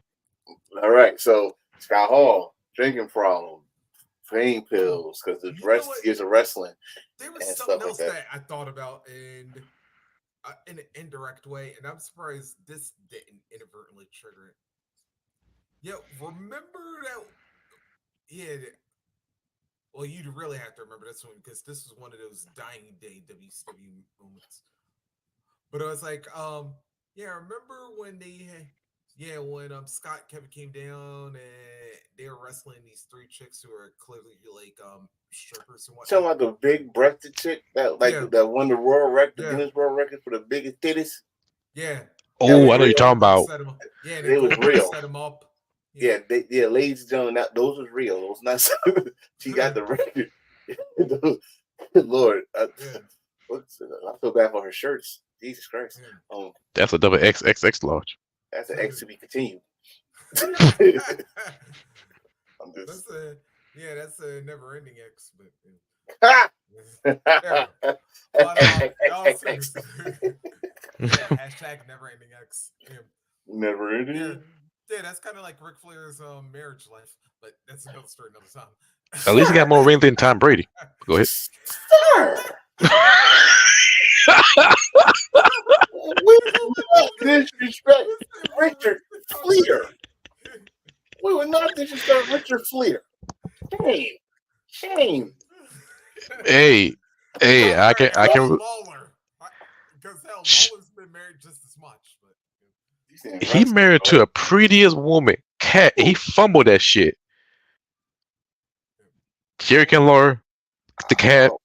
I would say she was freaky. I don't know what the. You fumbled the finest bitch. I mean, let me stop. Yeah. Anyway, go ahead. I said you fumbled the freakiest bitch though in the Federation. Yeah. Yeah. and Yeah, you that fumble. girl is He yeah, he she he like clothes. he is the Baltimore Ravens of Whoa, marriage. whoa, Whoa. Yeah, no, yo, no You offense to our Pittsburgh. no, no, no, But no. Fuck that. I was No, about to say, no, hold on, no, you say no, Irish now? no. Fuck this. Is I'm that not. what you say, Hill? You That's say who. Hill yeah Irish? That's who. Say it yes right. Say it right. you marry a hottest chick and you did not score the touchdown in the Super Bowl of hotness and you fucked that up. You bring your I'm sorry. You bring your Irish black ass back here. Happy St. Patrick Days. You bring your Irish black ass. I, I. Hey, wait a minute. I had to pull it. Now you had to pull that if I disappeared. Then, Oh my God, man. This yeah, man but he anyways. called them the Baltimore Ravens. You in full gear. Ha ha. Ah, Yeah, AEW. yeah.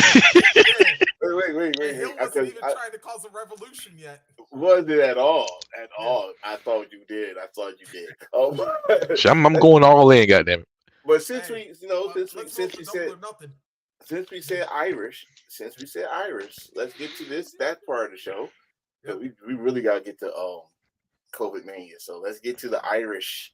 Saint Patrick's Day, and you got a Mickens I'm on already here. celebrating. You got a Mickens on here, and you got a McCarmichael, and yes, and McBolds. Yes, Yes, Saint I got my Migora. I got my shillelagh soda. I don't have a lady. Get a I don't have a hardware pot of store. gold. But I do got some That's 4 leaf overs. yeah, yeah, that's right, y'all. Of course, we had a lot of great Irish wrestlers, and of course, let's go to our host namesake right here because he has one of them. Of course, the man. His name is Finley, and he Mm, loves to fight. Oh yes, the mm. former WCW Hardcore Champion, former WCW Television Champion, one of the WWE WCW United legend, former WWE United States Champion, one of the greats who helped out the women divisions. Um, Probably one of the top greats of Euro. I mean, when you think about brawler, you think about nitty gritty, fit Philly, the one that missing tooth. the You got Belfast this. Bruiser. Yes. So I AKA remember him. Batman the original parking lot brawl with him and Regal. Oh, Bash the Beach. Oh, Hey, let's say this. mayhem. Oh, Let's no, keep that was this from the real. Nitro. No, let's keep this Oh, real. oh wait, yeah, Let's keep this real. That was a better back parking lot than John Cena and Eddie Guerrero. debatable. Let me tell you why I say it's better. First of all, they was in the arena parking lot, right? Mm. There's no way that customers' cars was parked like that. Okay, WWE made it look WWE-ish. Fucking Steven Regal versus the Belfast Bruiser. That looked like a damn parking lot outside the beach. You know, anybody living down in the beach area, how the parking lot is. If you ever saw a fight at a beach parking lot, that's what it looked like. Like everybody just came like, oh my goodness, and they just sit there and watch by their car. If you touch their car, wait, now, baby, no, you go fight over there. Don't come out my car. That's what it looked like. It looked like an actual fight in the parking lot. So that's why I give it one upset. Now, if I say the match, if I just put the match itself, I'm going to say Eddie Guerrero and John Cena. This man did a frog splash from one car to another. You can't top that. I'm sorry, you can't. Yeah. but a brawl, like a fight in the parking lot, come on, man. Finley against Steven Regal, in which y'all need to know that rivalry was actually real. It was actually real. They did not Oh. like each other. They did not like each other. Ah, you burned the lighter. Yeah, that rivalry went back many years. Like Regal was like 16, 17 when Yep. when they fought overseas. So Yeah, he was young. He was a young buttercup. yeah, he was. And What was this? and man, and like you think about like Regal's career, who by the way, still Shit. looks great for 66, by the way. Okay. Yeah, you think like Regal started yeah, he was a teen in his own right. And Yeah, starting at 16. Then You, you know what? I would love. I know he'll go look at me crazy, but I would love if Steven Regal's son or Wayne Regal's son and David Finley have a match oh, Charlie to keep Dempsey and the David to, Finley one to on keep one. the tradition alive. I don't care if it's in the WWE ring. I don't care if it's in the New Japan ring. Hell, do it in GCW where you can have the contracted wrestler and the contract wrestler meet You, each other. I don't care. you Just know what? It could happen because Shane Baszler, she going to GCW because of permission of WWE, and hell, we might see oh, that. I'm gonna miss that show. And, I'm Uh, really gonna miss that show. I'm not going to no shows on Thursday. They had a nerve to book a show on Thursday and have her on it. I'm pissed. I hope I see her outside Philadelphia eating a Philly cheesesteak, and as soon as you put it in my mouth, we'll take a picture. Gotcha, bitch. That's what I'm gonna look power, at. And then I'm gonna power, run. power, She's gonna power, beat my power, power, ass. power in the mouth. I mean, you could give her a hug, and you bring your black ass over here, goddamn it. Bring your black- wait a minute. I ain't saying jumping like X Pac, that'd be impossible. But like I was saying, do you give a hug? Give her a hug. He might suplex me. You you enforcer, you can do all them counter moves. I can do a power move, but I'll be damn. Man, listen, we in Philadelphia. And they see you doing the wrestling move to a woman, they go like, "What are you doing?" She don't stay there. I'm going to jail. You are So, never mind. No, you got back up. You got Pillman. Hold on, y'all. I gotta next, I gotta see something real quick on this one. One phone call away. Help! Yo, fuck no, Paul. hell no. What happened? What happened? Yeah, You look no, lost. no, no. More shocked than any. Well, actually, yeah, shocked and lost because I'm going through Finley's championship, like his history or whatever. Mhm. Yeah, Okay, what the hell is the LL Cool J award? are you Hello, looking at cool. Wikipedia? Yeah, Disregard, yeah. Because I'm like, disregard. wait a minute. Anybody can type anything in Wikipedia. Yeah, I don't think Philly was in the Illa Cool J lip sync. I don't think no, so. Well, no, no. what? Yeah, it was from like Fighting Spirit magazine. They like gave him a yeah, they gave him their quote unquote LL Cool J award for some reason. I'm trying to think of what LL Cool J could say except I was for about to say, was it a mama? Did he have a yeah, knockout of some sort? that might be because Philly will look like he'd knock your mama out. The- If she in the blooded ring, I would knock her the fuck out. You know, he would do that shit. Unless her mom is Judy Bagwell. Anyway, R.I.P. yeah, I was about to say, but Finley with that shillelagh though, he did knock a lot of people out. And if we All go right, keep, although he could do it just as easily with his bare hands, but I'm gonna say, we're talking about Finley. At least we could say his tradition is still in the wrestling business, not just because his son, but that damn shillelagh that I never saw a goddamn shillelagh before Finley in the wrestling business. So there you go, there you go. So now if we're gonna keep it in the Irish, how are we not gonna talk about Sheamus? Oh, right, James. Meta! How are we not gonna I, talk? This man was the first Irish WWE champion. the spinner title. Oh God. Um, classic. But Sheamus, he go if he retire right now, I think he will. I know he will be one of the greats because he almost become the Grand Slam champion. He's a triple crown. He never had a boring moment.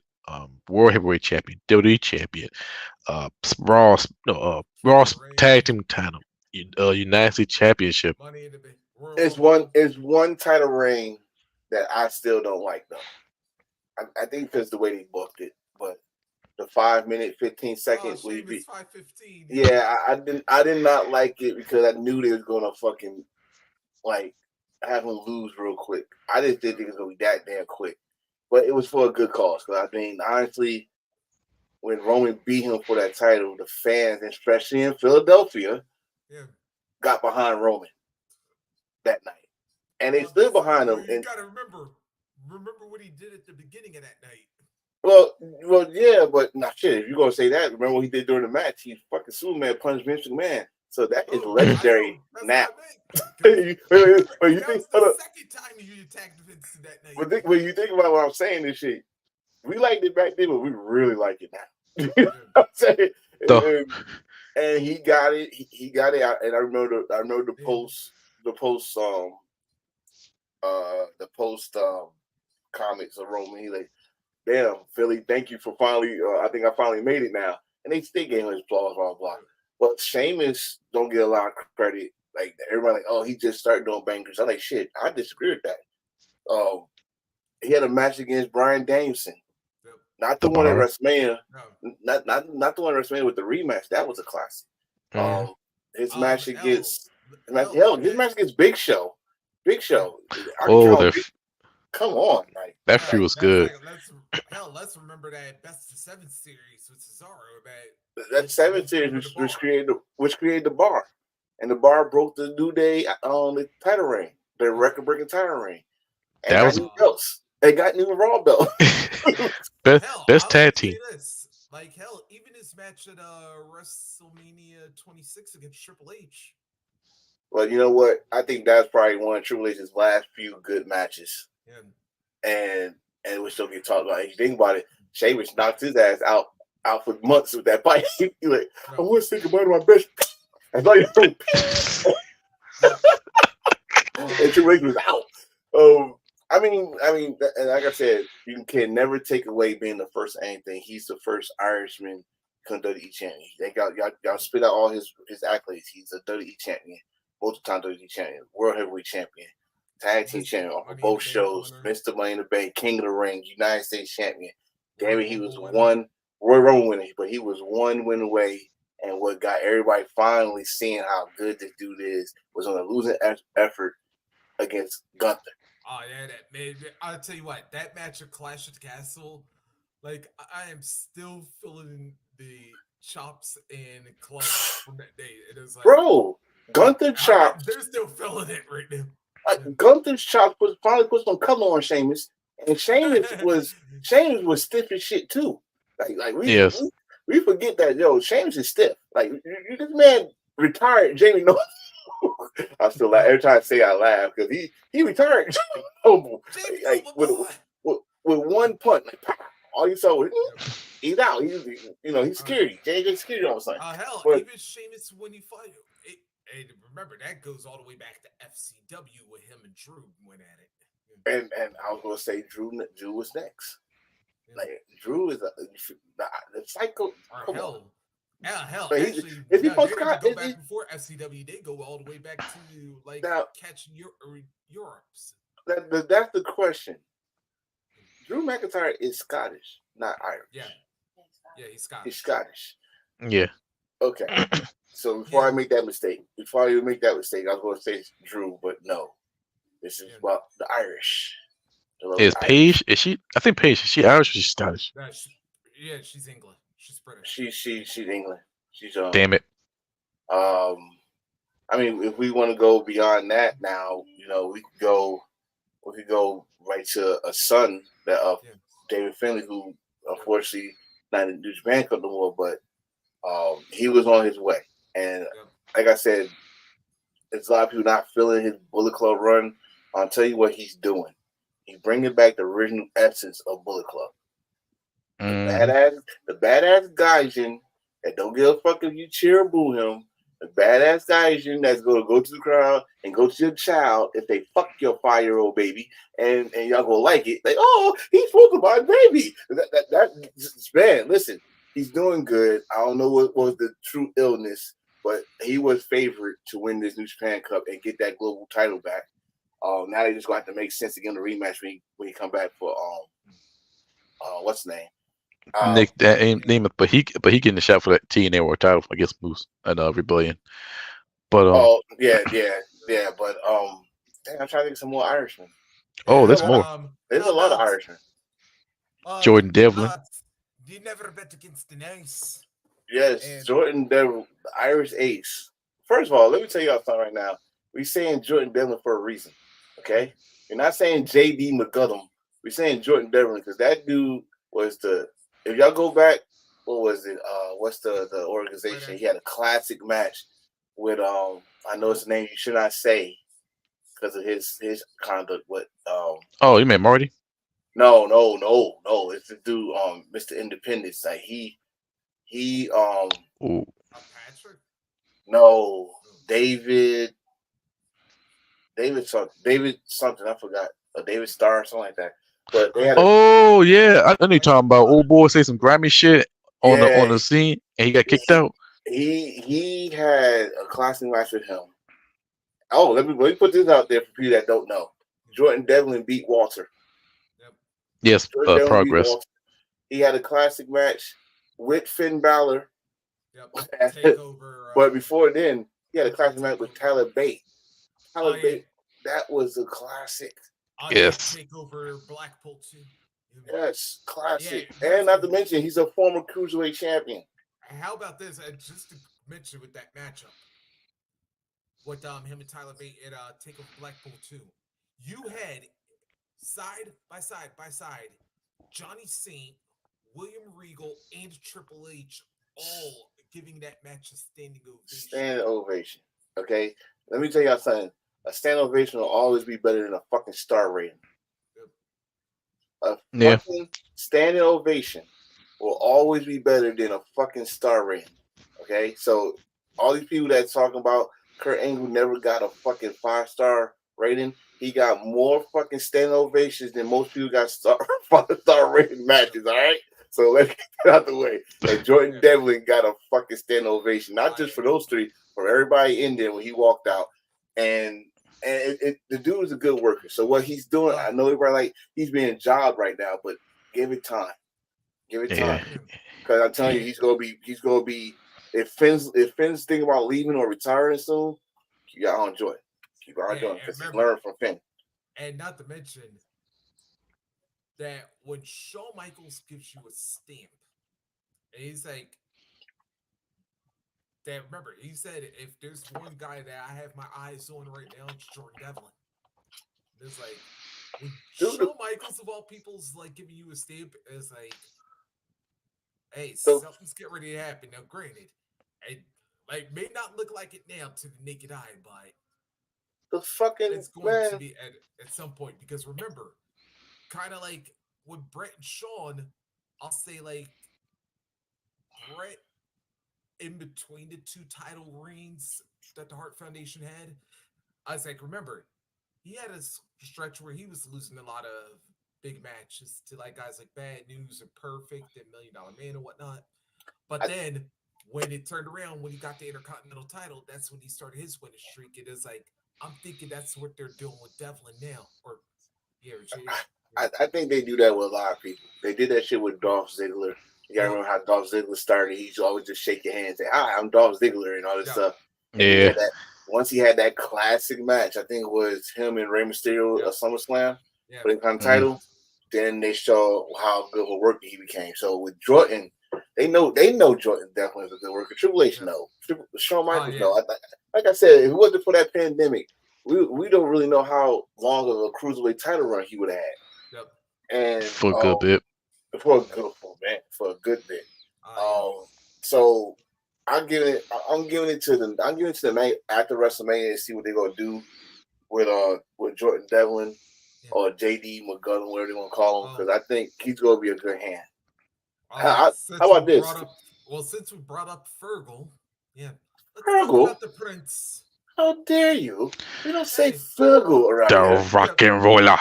That's we say the Prince. We say the true last rock and roller. Yeah. We say Finn Balor. Finn Balor. The first ever. Another first. You know what? I used to get mad with WWE keep on bringing that shit up.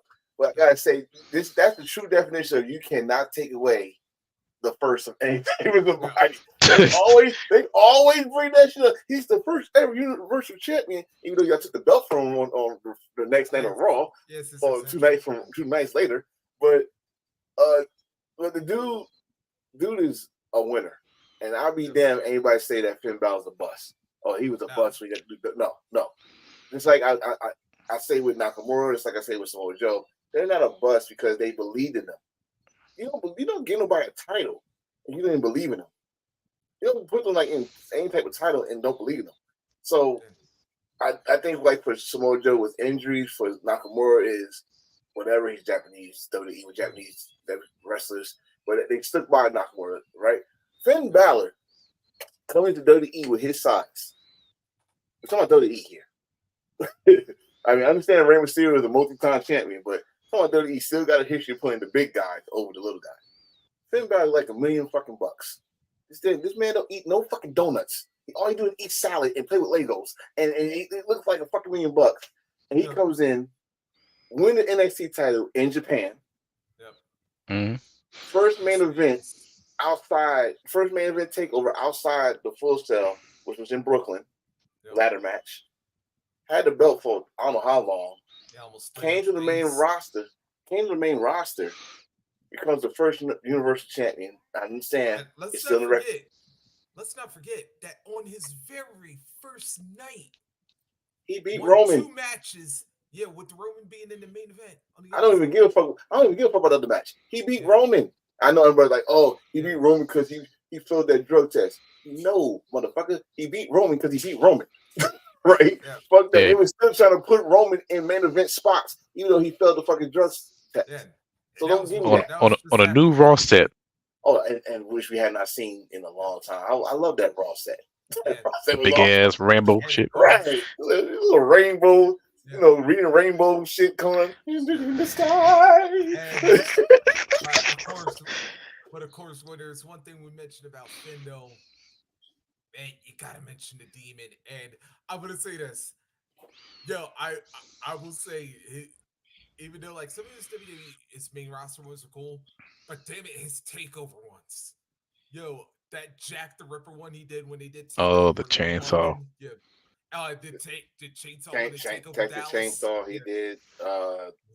But see, the thing is with he did have a cool one in the main roster. Unfortunately, the match didn't happen how it's supposed to have been, but it still had a classic match to it. The one he did against AJ Styles, which was with him and Sister Abigail.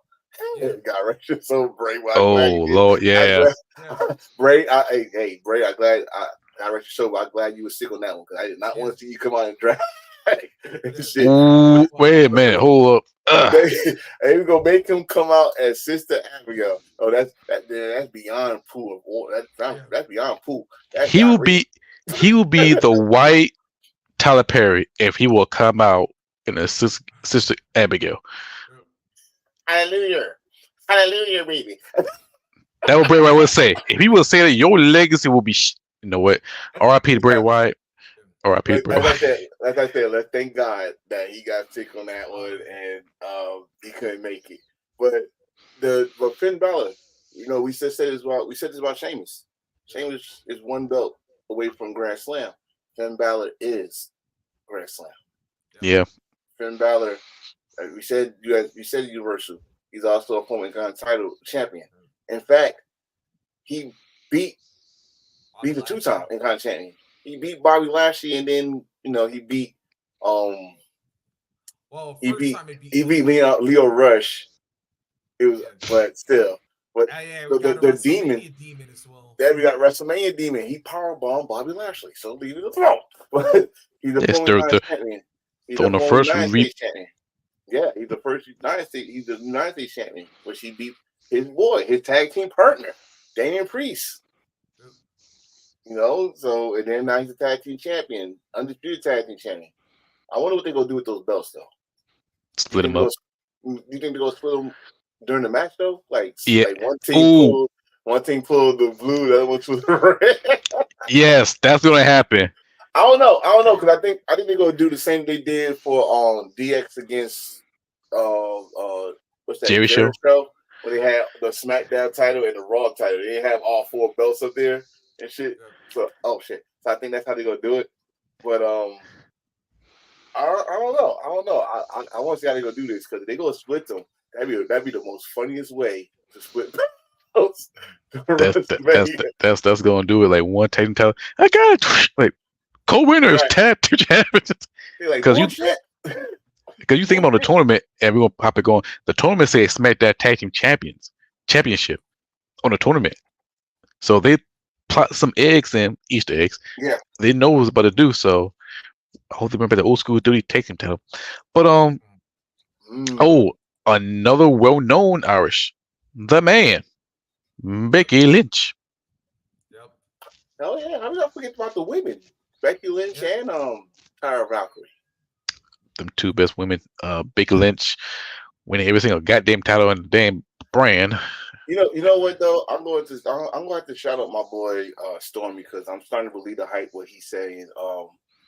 We get on Charlotte Flair and we don't get on Becky Lynch. She do the same thing. Y'all do.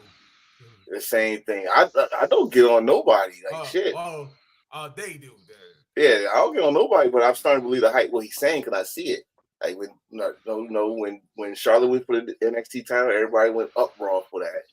Becky Lynch go for the NXT title, yay! It's almost the same thing. Like she's copying Charlotte, but if we're gonna give a highlight to Becky, Becky was the first ever SmackDown Women's Champion.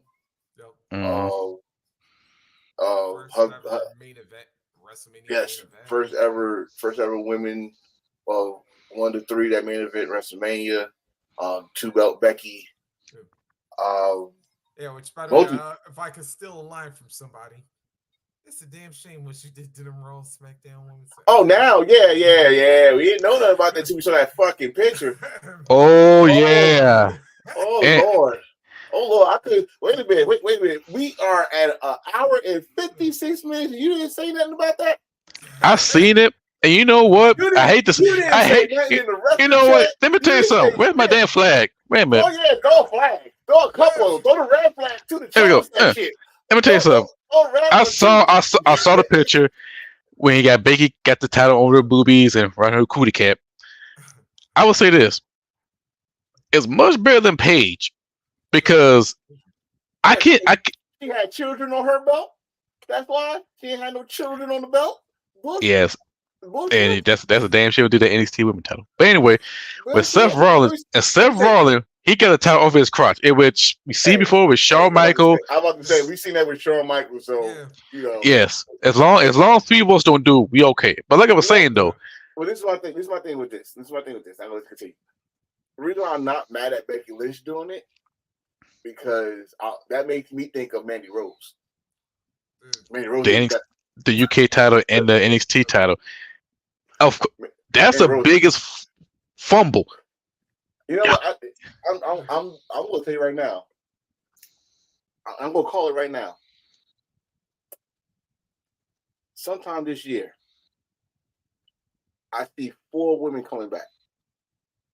I see Iconics, I see Mandy, and I see what's her name? G.I. Jane, whatever the fuck her name is.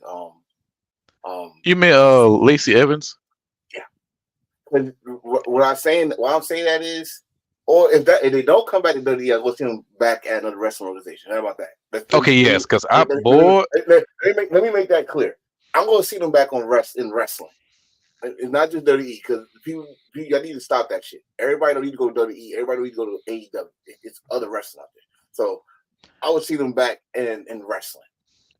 Because I think one just had a baby. I think one of the Iconics just had a baby. Iconics. Yeah, she just had a baby. Mandy Mandy has been in the gym, but that would mean she come to the ring. I mean, Tori Wilson was in the gym too. That mean so she making way too much money on that damn site. Yeah, and this the thing. It's the thing. I know we just stopped talking about Becky and Ira, but here's the thing. When you make money outside WWE, don't you think WWE like, you know what? or any wrestling. AEW does it too, because they just did it not that long ago. You know what? Can we bring that star power over here? Over here. They just did it to a certain Monet. So why not do it to a OnlyFans? Oh, I mean, since AEW deal with just the adults, that is as adult as it get. A chick with an OnlyFans that make more money than your wrestlers. Yep. If AEW pick up Mandy Rose, I'm gonna laugh. That's your future TBS champion. If Mandy Rose go back to WWE, that means TKO about to do a deal with OnlyFans.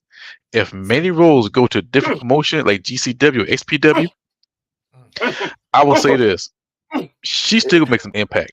If At Dudley least do that, it's gonna remind me of the Diva DVDs. Yeah, don't act like I'm the only one that had them. Yeah. I still got them. I can watch the show on YouTube. Oh, sorry. I'm sorry. Evil. Anyway, but yeah, divas. Oh my god. Oh, so okay, it's 8 o'clock, brothers. Yeah. Can we get to the main event, anyways, please? let's go to the yeah. Yes. But also, wait, we got to throw one extra since we were talking about All right, so let's go to our current. Well, at least for now, current. I don't know, like if that arm injury happened. Lyra Valkyria. I'm sorry. I'm probably the only one that's not really interested in her. She's dope. I love the character. She's dope. She's dope. I mean, let's keep it real though. I like, thought that he was being petty. Cases where AEW. This is one of those cases where. Go ahead, say it. I would say that don't change NXT, like because it's like like NXT, yeah. Don't fix. I'm sorry, my wife playing fix WWE 2K. So. Yeah. I'm hearing all the music. Y'all can't hear me. I'm hearing the music. I'm dancing. I do gotta say this still. I was kind of glad.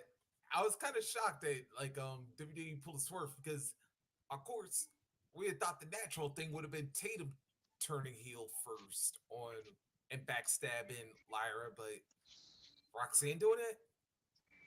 But you know what? This is what you see in NXT when they about to go to the main roster. They gotta see if you can go both. You gotta see if you can do it both because on the main roster, like with Braun Breaker started as the face. He did great. I think he's better as a fucking heel. By the way, he was a badass as a heel. I think he's a what they call a tweener now. Tweener. Yeah, because the fans on SmackDown like him. NXT like him, but he's still trying to do heel stuff, especially with Baron Corbin, who's an asshole. Love him. This is the best Barry Corbin we've seen in NXT. Yeah. He said now to repeat what he said so we can get back to Terra Rocker. He said that he was on the end of his contract last year. Wow. And he said I could do some work in NXT for y'all. And with the work he did, got him re-signed. So he was about to leave. Ain't that a bitch? NXT saved his ass. But when it comes to Terra Valkyrie, the reason why I'm not feeling she's a good wrestler. Don't get me wrong, she's good. I loved her match with I think it was against Mandy, if I'm not mistaken, for the title at first. Then she went after Tiffany. She went Tiffany. And then Becky Lynch pretty much gave her the belt. Let's keep it real. That was not like it was a good wrestling match, but she gave her the belt. I think Stand Deliver, which is gonna be her and Roxanne or Roxy for those that know. I think that's gonna be her best match because Roxy is a great talent and put the lights on bright in Philadelphia where Philly will let you know if your match sucks. Good. Philly will let you know if your match sucks. This is the perfect time to see if Roxanne or Tara Valkyrie is good enough. This town is gonna let you know. They don't sugarcoat shit. I was about to say they boo Santa Claus. I was about to say, you know what? When it comes to Lyra and Roxy, it's like both of them both of them can rise to a test. I mean, shit, both of them, although Roxy here in the States and then Lyra over in the UK, both of them fought Mako. And if you can hang with Mako in a match, then man, listen, Mako, I want her to come back. I know she's a true freelancer. Like she don't do contracts, she do freelancing. So I want her to come back, kick somebody's ass. I think that's not really. I was thinking of like one other Irish person if we didn't leave them off yet. We're good. We're good. Okay, so COVID Mania. Yeah. Oh yes, the COVID Mania. The only Mania we know that have a reboot after year next. But The WrestleMania that no fans were. yeah. What's so what's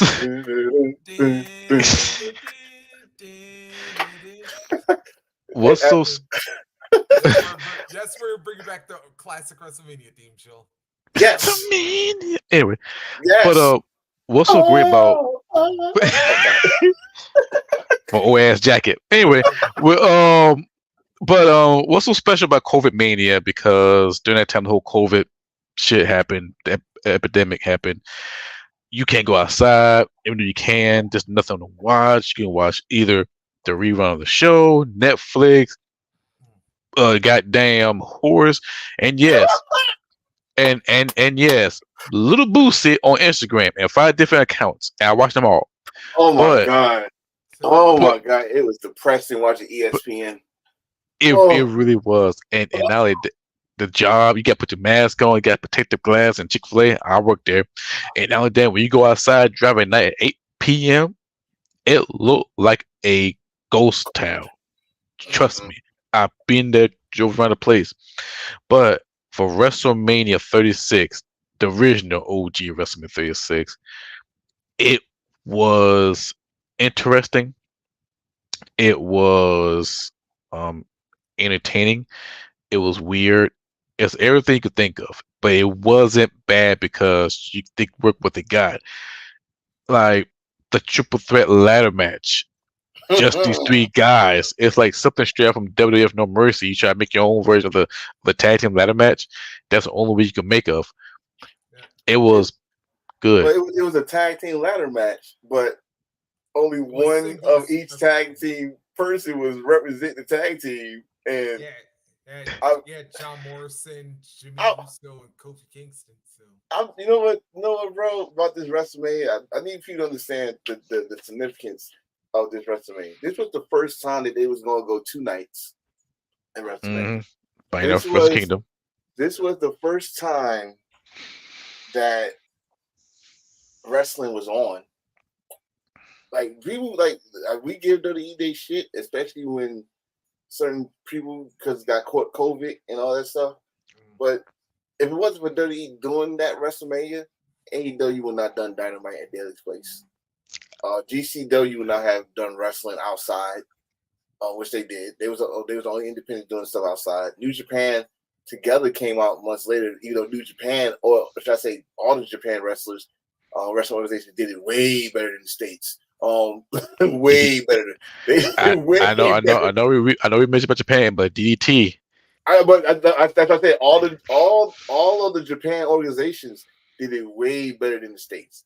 Yeah. There's no denying that, and they did better than Europe too. Because I remember Rev Pro was in a damn warehouse, not Oh like a God, performance center, not like a break performance out center. a brick. Right there was like Will Ospreay was defending his British heavyweight title, like in a fucking parking garage.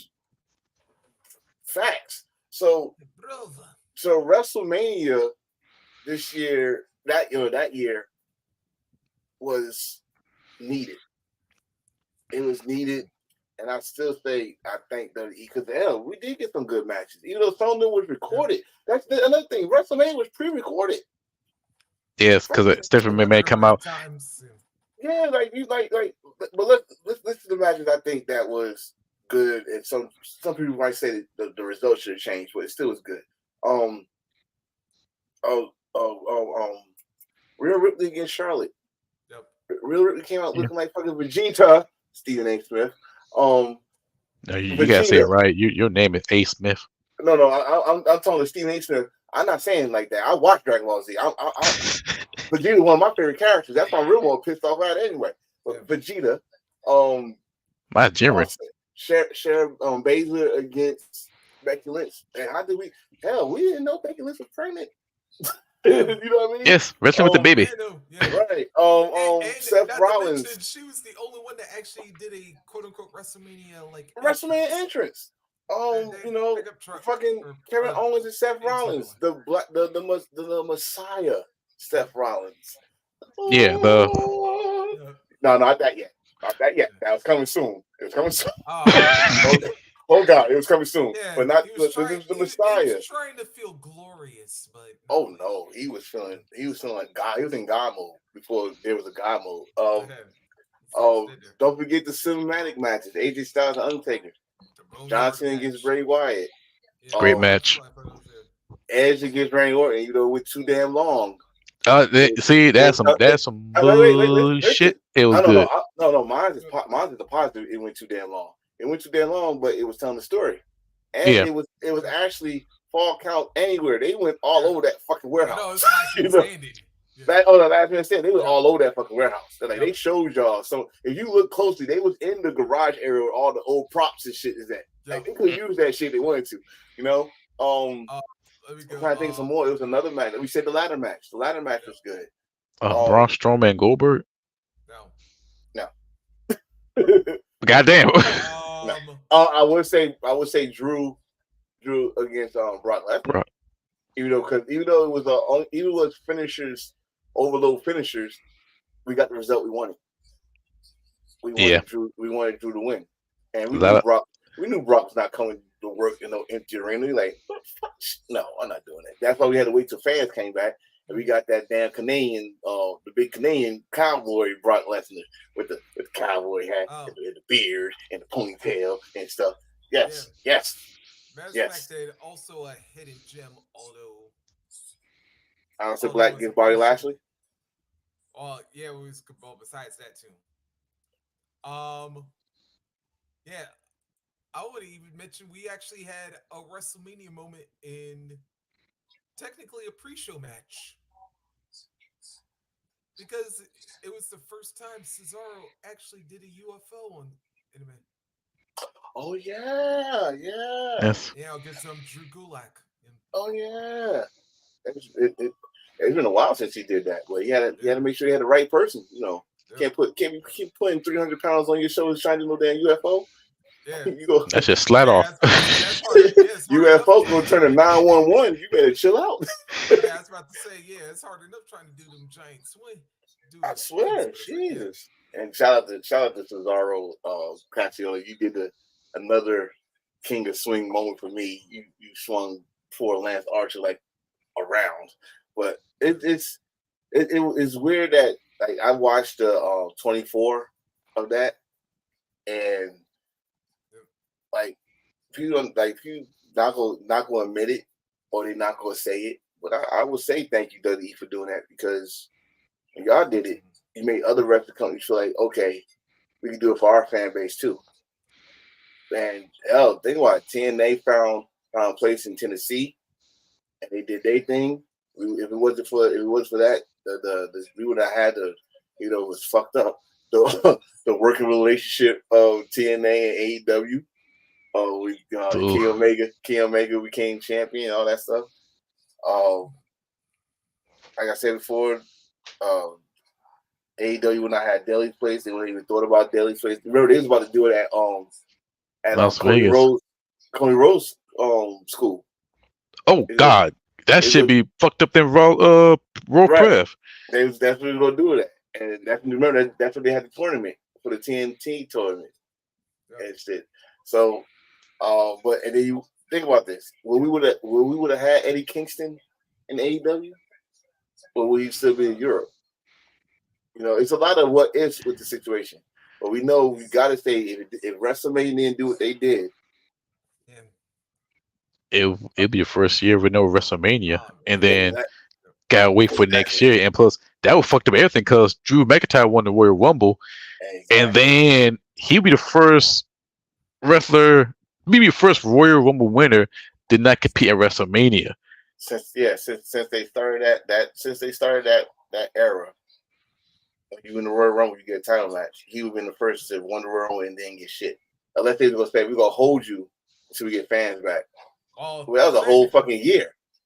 That was a whole fucking. The 1 year Austin kind of got that. Well, come on, he actually cheated. He did get a yeah. You know they still count it. Yeah. He's a 2-time winner. One he cheated, one he earned it. Although he did get his matchup at like 2 different in your houses, but that's no story. Oh, the Final Four. Yeah, and cold day in hell. Yeah, I mean, but with this WrestleMania, I mean, it was weird to watch it, And, but it was at least it was something to watch. and we should also forget one extra thing now. Gronk was our host. And Was it Gronk 24/7 champion? Yes, yes, he he was. won at that WrestleMania. He won it, but he was scared to do something, and Vince did it, and he said, "If I could do it, you could do it." You know, Vince does this thing. I mean, WWE got a history of this shit too. By the way, they always want to be the first to do shit. I'm not thinking about this for a minute. When I said that, I thought about this shit. 9/11 happened. They was the first to do something public. in that capacity. There was no football games. There was no basketball games. There's no baseball games. Remember, that was the first time SmackDown had been live. They was live because the Tuesday show was when it happened, right? So now this situation, and I give them that credit. I'm not gonna be mad at that credit, like I said, but we got some good matches that no one don't talk about. Now, I did mention the Shayna Baszler, Becky Lynch. I would have had Baszler win that match. True. I know it was like, oh, that wouldn't have wasted time. There was nobody there. Who gives a fuck? Y'all changed titles with fucking Goldberg and Braun Strowman. But that match came out of nowhere because that supposed to be Roman Reigns. Yeah. Y'all changed the title with Brock and what's his name with Drew. So should have changed the title. It's that title. We did. Did we mention that Bailey had a match that? Oh damn! You're not showing no respect. Yeah, with her, Sasha, Lacey, yeah. Naomi, yeah. It was her and Liv. What's her name? Yeah, Lacey. Yeah, Lacey Evans. I'm trying to forget that name and trying to remember the new name, her original name, but Macy. Yeah, but Lacey Evans, and that's when Lacey Evans God bless her heart, tried to twerk in front of Sasha Banks and shit. I remember that. But it was there. It was.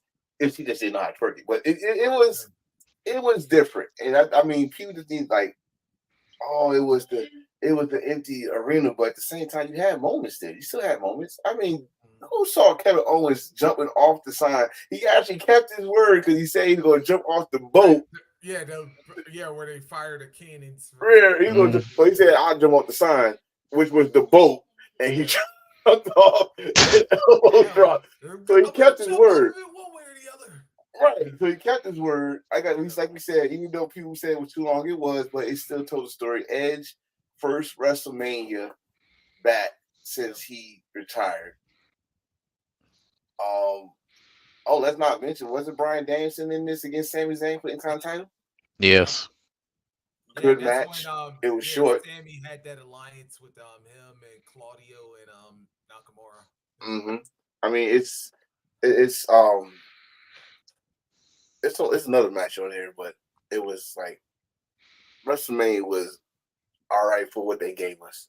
Yeah. Now, if it was right now, we'd definitely be complaining like, why is nobody there? But it was what we had. It was plus good. The Street Profits also.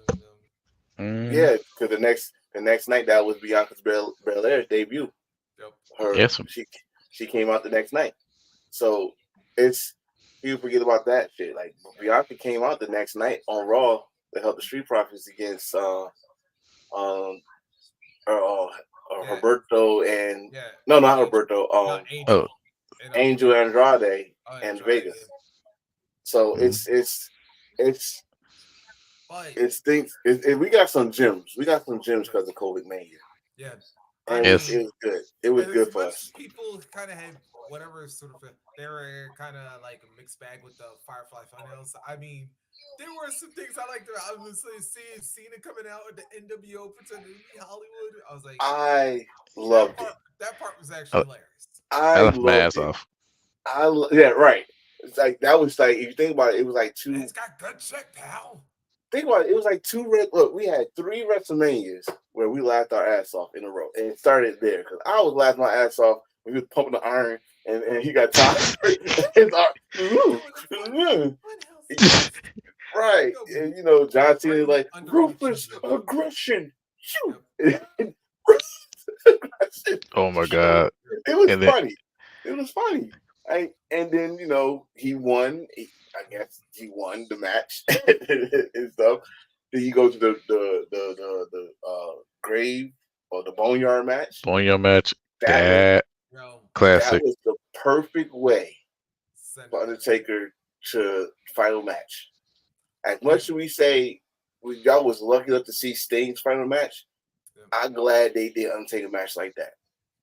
Oh, I yeah. wish even if it was fans there, Even I with wish it the was that type of match. and having a hybrid of him being the Dead Man and the American Badass. Yeah.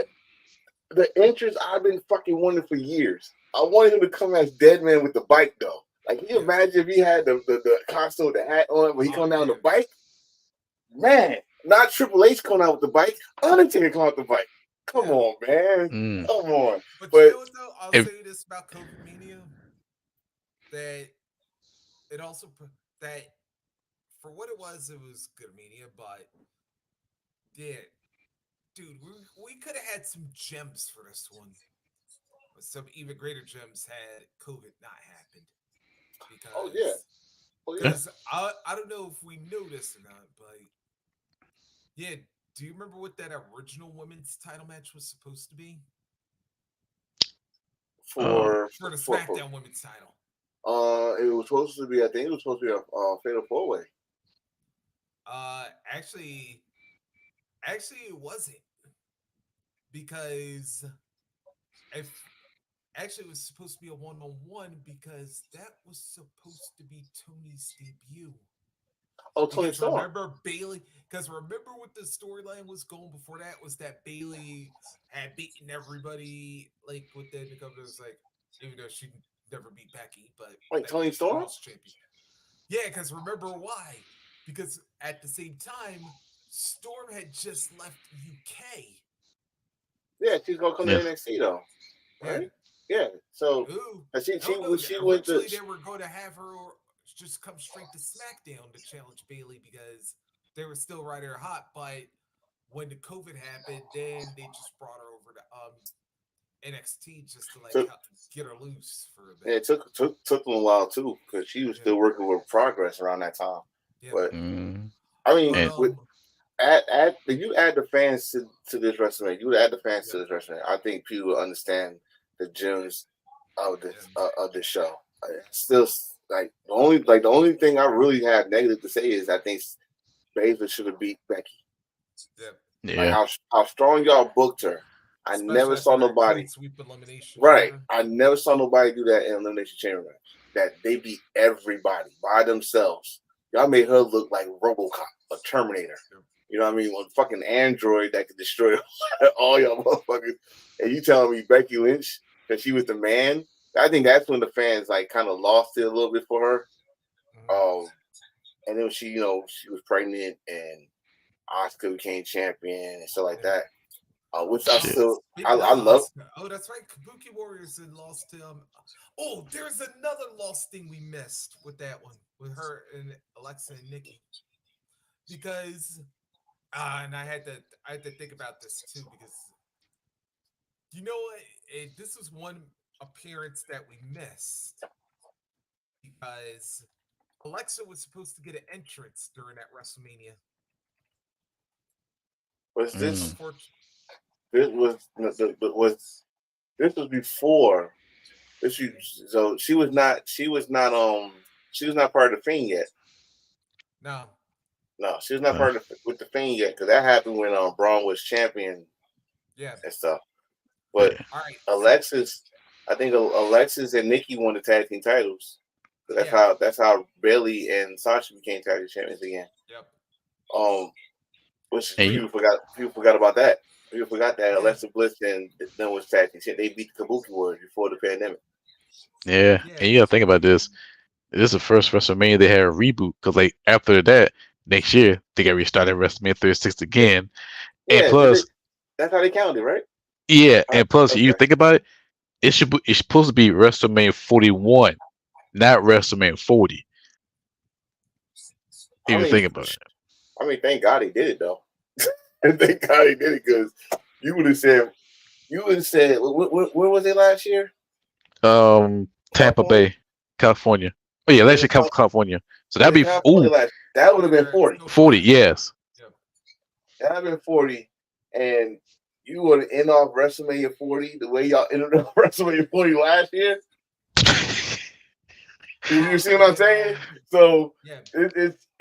Shit. This might be the reboot. Fuck it, you got the damn same main event from last year. Let's see what happens. But back to COVID Mania. COVID Mania. So like you said, so many gyms. If the fans was there, Yeah. which match on each night you think that the fans would have been saying this match stole the show? If they were there, Ladder. If they was, night one, I would have said Rollins and Owens, if not the Boom. Especially considering they had to follow the ladder match to boot and still managed to do half the stuff they did there. So I'd have said that would have been I don't think night I don't really think they followed the match. If you think about it, like I said, they recorded it. They pre-recorded all the matches. So they probably just put whatever was in order, however they want to put it and shit. Yeah, that's right. Well, I mean, if it was live and they did that, yeah, that'd be dope. That'd be a dope match if you could freaking, if you could steal a show after a ladder match. Yeah. Holy shit, that's unusual. I don't think a lot of people ever did that. Nah, they got lucky. They gotta get real lucky. Then on night 2.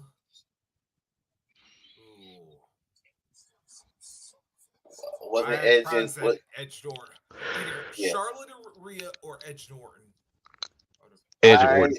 I think Edge or Orton because I think the fans would have been upset that Charlotte beat Rhea Ripley. Shit, they would be upset. Not even worried. They would be pissed. They'd be pissed. Night 1, I'm definitely gonna say Seth and Kevin Owens. But if I really want to be honest, if the fans was around that cinematic match, there's that Undertaker and AJ. Oh yeah, dude. I get it with Undertaker's final match. I was like, yeah. Yeah, dude. and he didn't fuck up or nothing. Nope. No. I don't even think they edited that much of that shit because they said it was that good. They said it was that good. Yeah, like I said, all except for the one obvious thing with the Undertaker now hybrid. But I was about to say having the you know what? Wait a minute. Actually, no, they did. No, you did have American Badass playing for like. They had American Badass like the instrumental.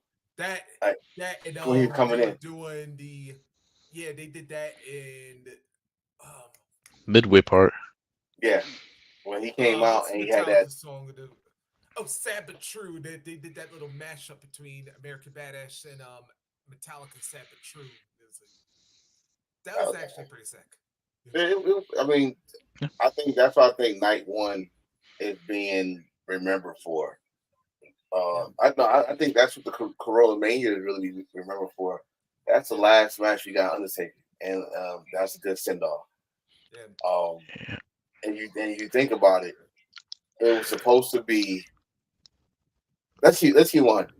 It was supposed to be Drew McIntyre carrying the torch for WWE.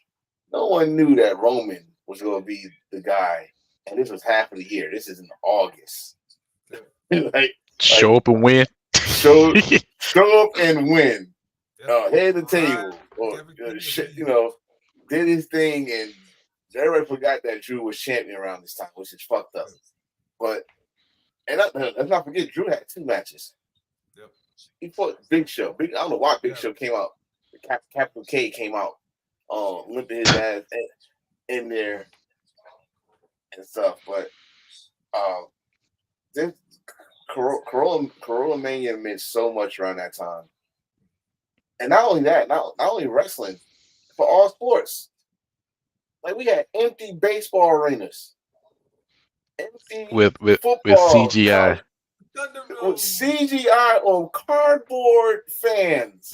With fake with fake audio noise and motherfuckers still playing the organ. Why are you not cheering? Oh, that's right. I mean, come on, man. They had Card Blade. They had. Listen, come on, man. Like, though, when I say that WWE, you need to give WWE enough credit. Like, when they did it, everybody else thought it was okay because we, as fucking sports fans, was suffering. We were suffering. UFC, they did their thing too. Did it? UFC had an island. Yes, Fight Island. Remember, they had it after WWE. Everything, I tell you, WWE always want to be first of everything. Hold the fuck that. They're gonna give us credit, and I'm gonna give y'all credit. I'm gonna give y'all fucking flowers. Because after that, we had college football, which was weird to watch. Because there was some weird teams in the rankings that should never be. Oh God. But they was there. And you have football, empty arenas in football with fake ass noises, but we still watched it. But bro, we almost have the empty Super Bowl. Almost. Thank God 2021. And again, now this one we gotta give football, the Super Bowl, their credit. Because when they did that, that's when fans started coming back to the NBA games.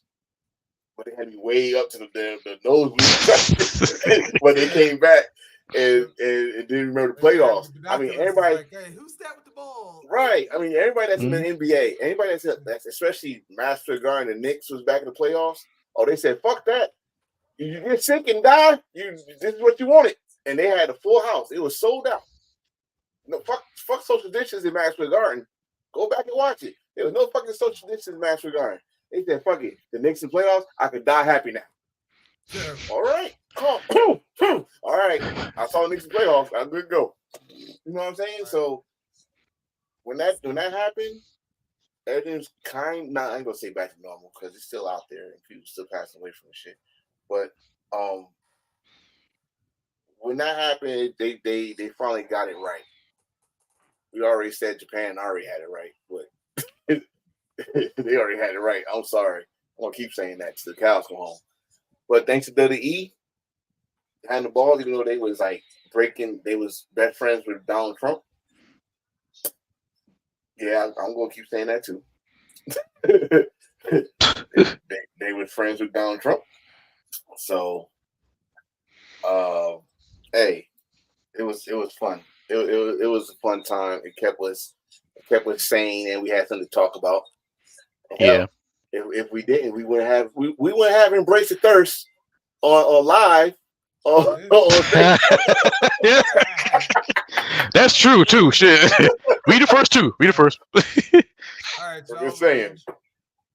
Yeah, well, since we are in a little bit of since today's also March Madness Day, since we have selections, I was thinking a little WrestleMania madness. And all right, so here's a good thing. Now, WrestleMania's had its share of backstabbings, just like everybody else. Yes. So, all right, so we're gonna make this rapid fire. Which WrestleMania double cross stood out to you more than any other?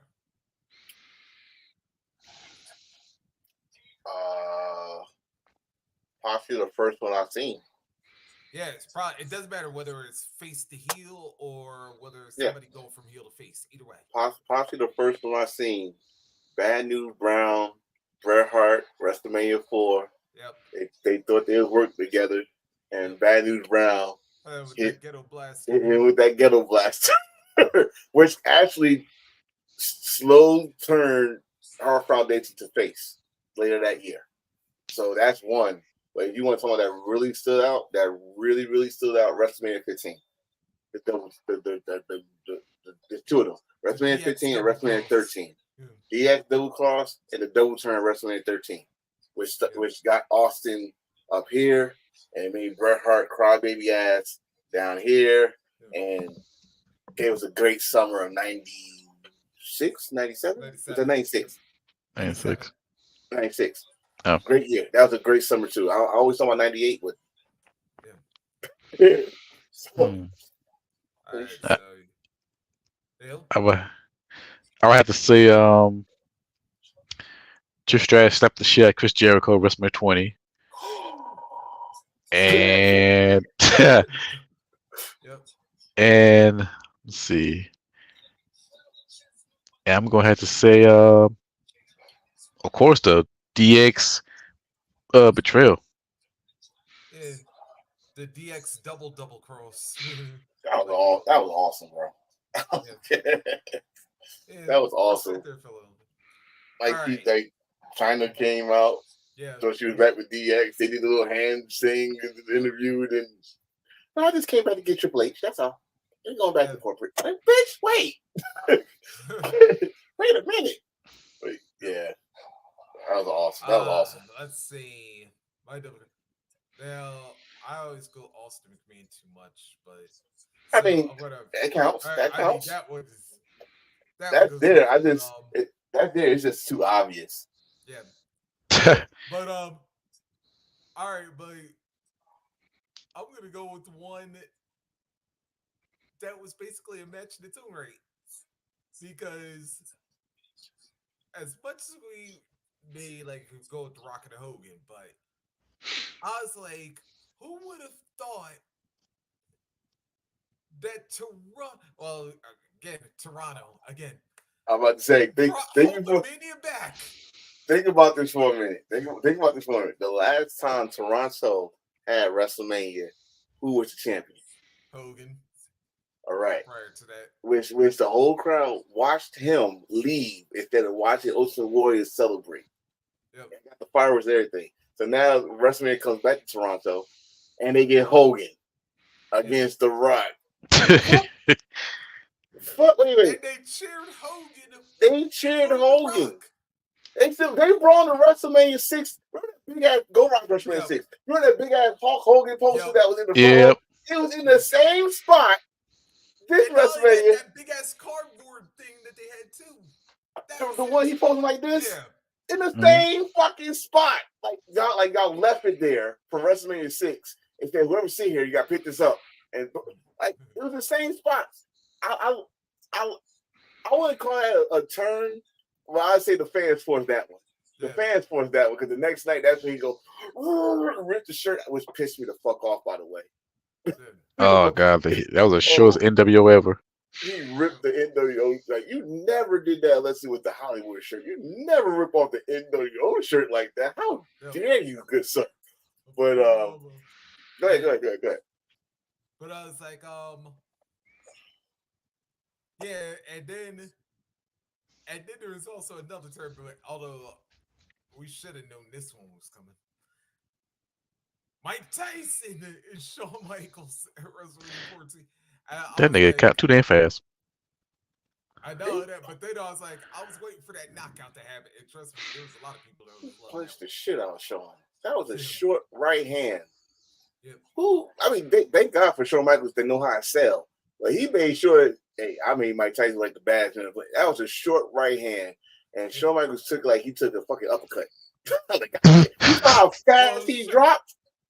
Well, shit, and not to mention, if Shawn would have taken that the wrong way, it was like, yeah, he would have been needed 2 surgeries because he already had his back hurt. And that was like, yeah, if Tyson would have caught him the wrong way. Yeah. But the thing is, he was already pissed they had to drop the belt.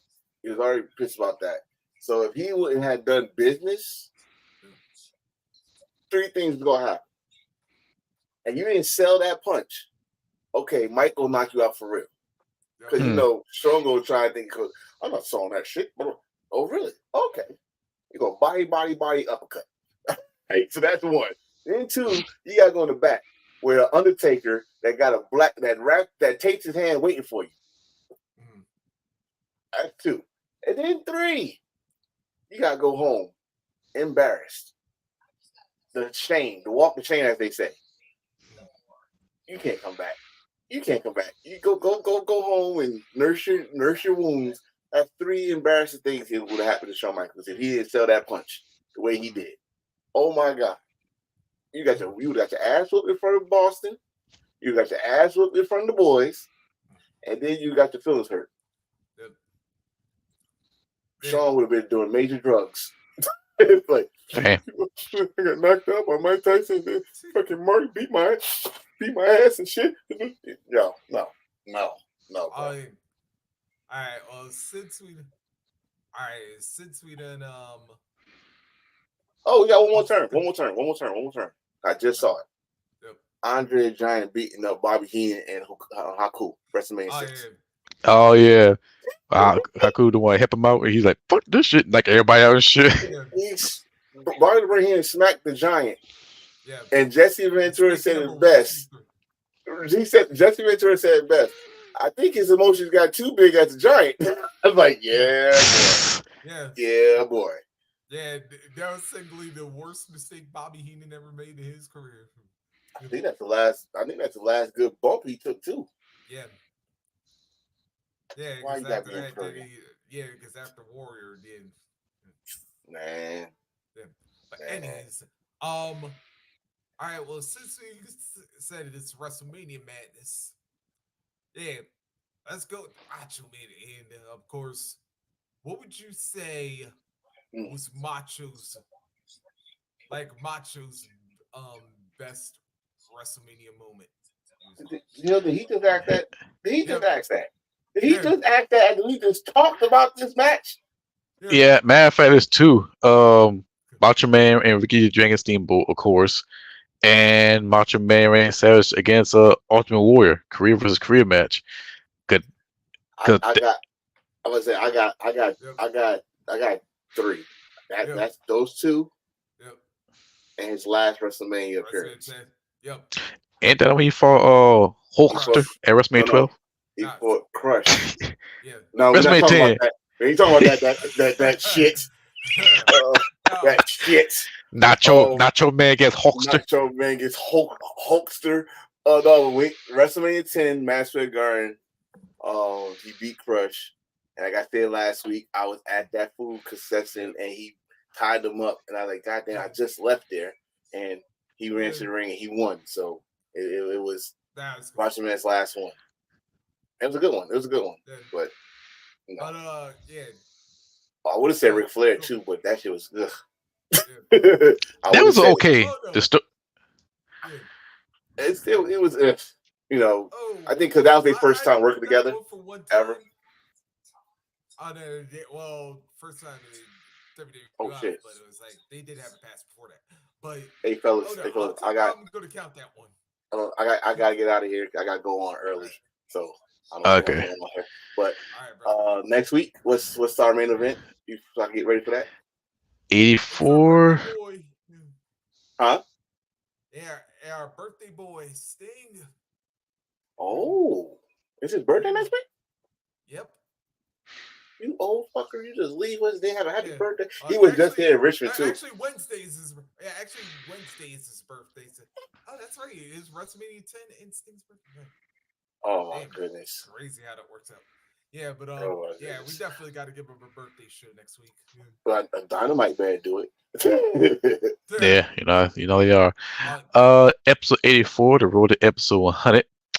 We would talk about WrestleMania crazy shit. Celebrities, a lot of crazy shit, crazy moments. I just thought about two. Yeah, crazy moment, crazy match. WrestleMania celebrities too. Okay, cool. All right, fellas, y'all knock it out. I'll catch y'all later. All right. To give my Macho Man moments, well, first and foremost, y'all touch on Ric Flair, Macho, because one, you knew Randy was going to whoop Flair's ass after he showed all them damn pictures of Elizabeth on the magazine. Yep. But then, two, like when Elizabeth, and this is the first time I think, saw Elizabeth get physical with somebody other than Sherry. And I was like, when Ric Flair kissed her, and she smacked the shit out of him, and then like Savage was like, you. I was about to say, Rick better thank God Perfect was there for him, because if Ric Flair was by himself, he was good about the kill. Randy was really about to kill him. He'll be bleeding, just like Bret Hart. Oh no, Flair was already bleeding. He would have been bleeding worse. But Yeah, 10 times. of course, yeah, when you got the Macho Man, you got to mention WrestleMania 4. I mean, going 4 matches in one day and becoming the undisputed WWF champion. And like I said, he ain't beating no scrubs either. I mean, you beat Butch Reed, Greg the Hammer Valentine, the One Man Gang, and then of course the $1 Million Man in the finals. Yeah, I was about to say like that one to me was like if well WrestleMania 3 put Macho on the map, but 4 cemented him as a top dude. And I was like, yeah. But if I want to give a low key um mania moment for Macho Man, him coming out of WrestleMania 9 and having them chicks feeding the grapes while he riding on that bed and whatnot.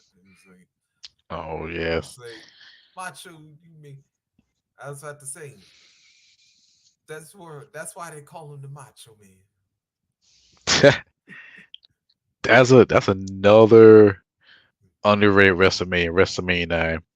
Great great matches. Only one was a bleh, the Yeah, Giant Gonzalez and Undertaker. yeah, it should But be. yeah. And man, I tell you what, man, we had it's like so much stuff to talk about. It was like, man, that's what I love about this time of year because, um, yeah, you're gonna have well, there's Super Card of Honors coming up soon. Of course, the finals of the New Japan Cup. Um, of course, Noah's doing some things. DDT's doing some things. Oh yes. Um, oh yeah, and then of course AEW's like yeah, prepping for Dynamite, which by the way, yeah, I'm gonna say this right now. If I see Swerve come out with that chain one more time, I'm like, yeah, I'm like, that's gonna be his new. I was like, yeah, yeah, Swerve that's gonna be his new weapon of choice now. Because I was like, yeah, yeah, Joe, you remember what I did with Hangman with this chain? Don't think I can't do it to you, dude. It's gonna be a chain match between Swerve and Samoa Joe. Yeah, Somehow, some way, it's gonna happen. But yeah, I think April's gonna be packed, especially the WrestleMania weekend, like yeah. GCW with Bloodsport. Oh, oh, by the way, yo, and also since you mentioned it, I'm Stand and Deliver, which by the way, I swear Barrett was listening in on me because I'm like, yo, when that crowd yes Friday on SmackDown was chanting whoop that trick, I was like, wait, when the hell did SmackDown become an NXT show now? And I was like, yeah. And then like Barrett, like the second time they did it, was like, yo, Trick Williams must be loving this right now. He's gonna whoop that trick chant twice on SmackDown. And he's not even in the building. I'm like, damn it, Wade. I swear I'm mic'd up to him because literally not even 10 seconds after I brought the whoop that trick chain up, and I was like, then of course he winds up mentioning Trick's name, and I was like, hmm. But I'll tell you Hmm. what though, if you get in SmackDown chant whoop that trick now, I'm like, oh, that's why I said, and although I love my boy Don Tony D, and I'm loving that he's going back to what he was originally supposed to be and whatnot. That's why I said Trick versus Mello should have been the title match at Stand and Deliver. I feel like it should be a triple threat match with Uh, Dragonov. Dragunov, Trick, and Melo. Yep. And Tony, he's more of a North American championship, but Yep. old boy is not gonna let that title go by any Oh means. no. No, come on, you call yourself the Don. You don't go for the mid, you go for the big stuff. Yeah, but we gonna see how that match gonna turn out because I never seen it being a strong style type of match or Uh-huh. strong style with that. But strong enough, I know he could pull off some dope matches. Yep. But I think all eyes is gonna be on Carmelo and Trick, and I wish Oh, it would have been a Philly Street fight, hey, but might A still might. It still might. yeah, I think we're gonna find out with NXT because that feud is way too hot just to Yeah, be a straight up regular match. So it's got to yeah, be it's got to be a stipulation somehow, some way. yep. And yeah, man. All I just gotta say is I cannot wait for these next couple weeks. Going into Mania weekend, and of course, yeah, and Philly just in general. Which, by the way, I'm mad. I'm no, yeah. I'm gonna tell you, if there's one thing that's hurting me right now, it's like being down here instead of being back up there. Because oh, yeah, I would have probably been broke by the time that weekend ended. But still, yeah. Oh, trust me, I would have probably been hitting at least three shows, because because we all know that our indies are going to be all over starting Thursday all the way to Friday. Of course, some events are actually going to air between WrestleMania weekend, WrestleMania and Stand and Deliver. So it's like, yeah, so you could probably wind up checking out two or three shows for the price of one. Hmm. Mm, Shit, if I had some money, I'd try to watch all that show at once, but yep. that ain't gonna happen because by the time you get to Sunday, you be damn near broke because you got I uh, know. merchandise and shit. And see, Yep. I seen the golden belt, and I got one already.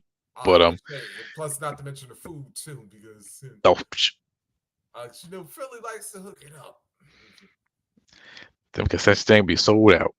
It be spending that some money.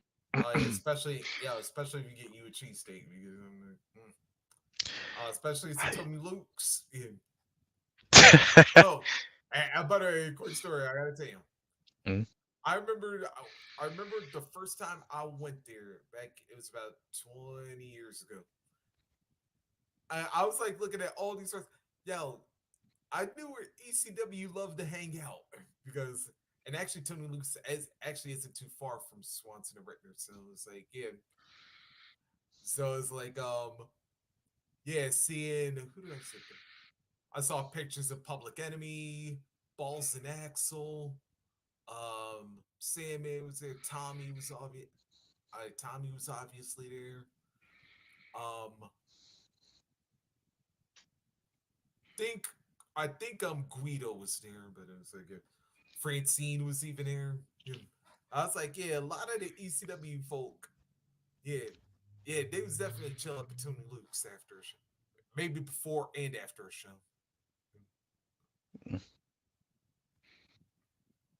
Okay. Yeah, yeah. The way you describe it, I think everybody went to every single show's over, hang Yep, on that one spot. yep. Well, I think we covered up everything, and next week WrestleMania celebrities, WrestleMania crazy moments. Yep. I think pretty much any New Japan Cup as a Sh- whole. Yep, and a shout out to Sting for happy 65 this Wednesday. Yeah, Ah, yes, yeah, since we sort of did a little tribute for him, because we were doing a Revolution review. But damn it, if if we gave Muda his love, we got to give Sting his, because like them two, like I said, were like well, Sting before Survivor Series that one year. I was like, yeah, them two was the two biggest names to like make a career without really being in WWE. hmm, very very true. Uh, Well, that's the show. Hopefully everybody love it. You on your face, on YouTube. Don't forget to hit like, share, and subscribe. Facebook, share, like. You know you gotta do. I'm your boy Hill Finley. the first is the first Irish Carolinian to win the Intercontinental title. I Yes, like that one. very true. Yep. Yep. And lads and lasses, I'm your buddy St. Patrice. Win this and the Guinness. Yes. and me being straight edge. So, Yeah. so next week, same time, same place. Until then, always embrace the thirst. Feel it. Shout out to Forza. Yes, feel everything. All right, Hey, people. Happy St. Patrick's. same here.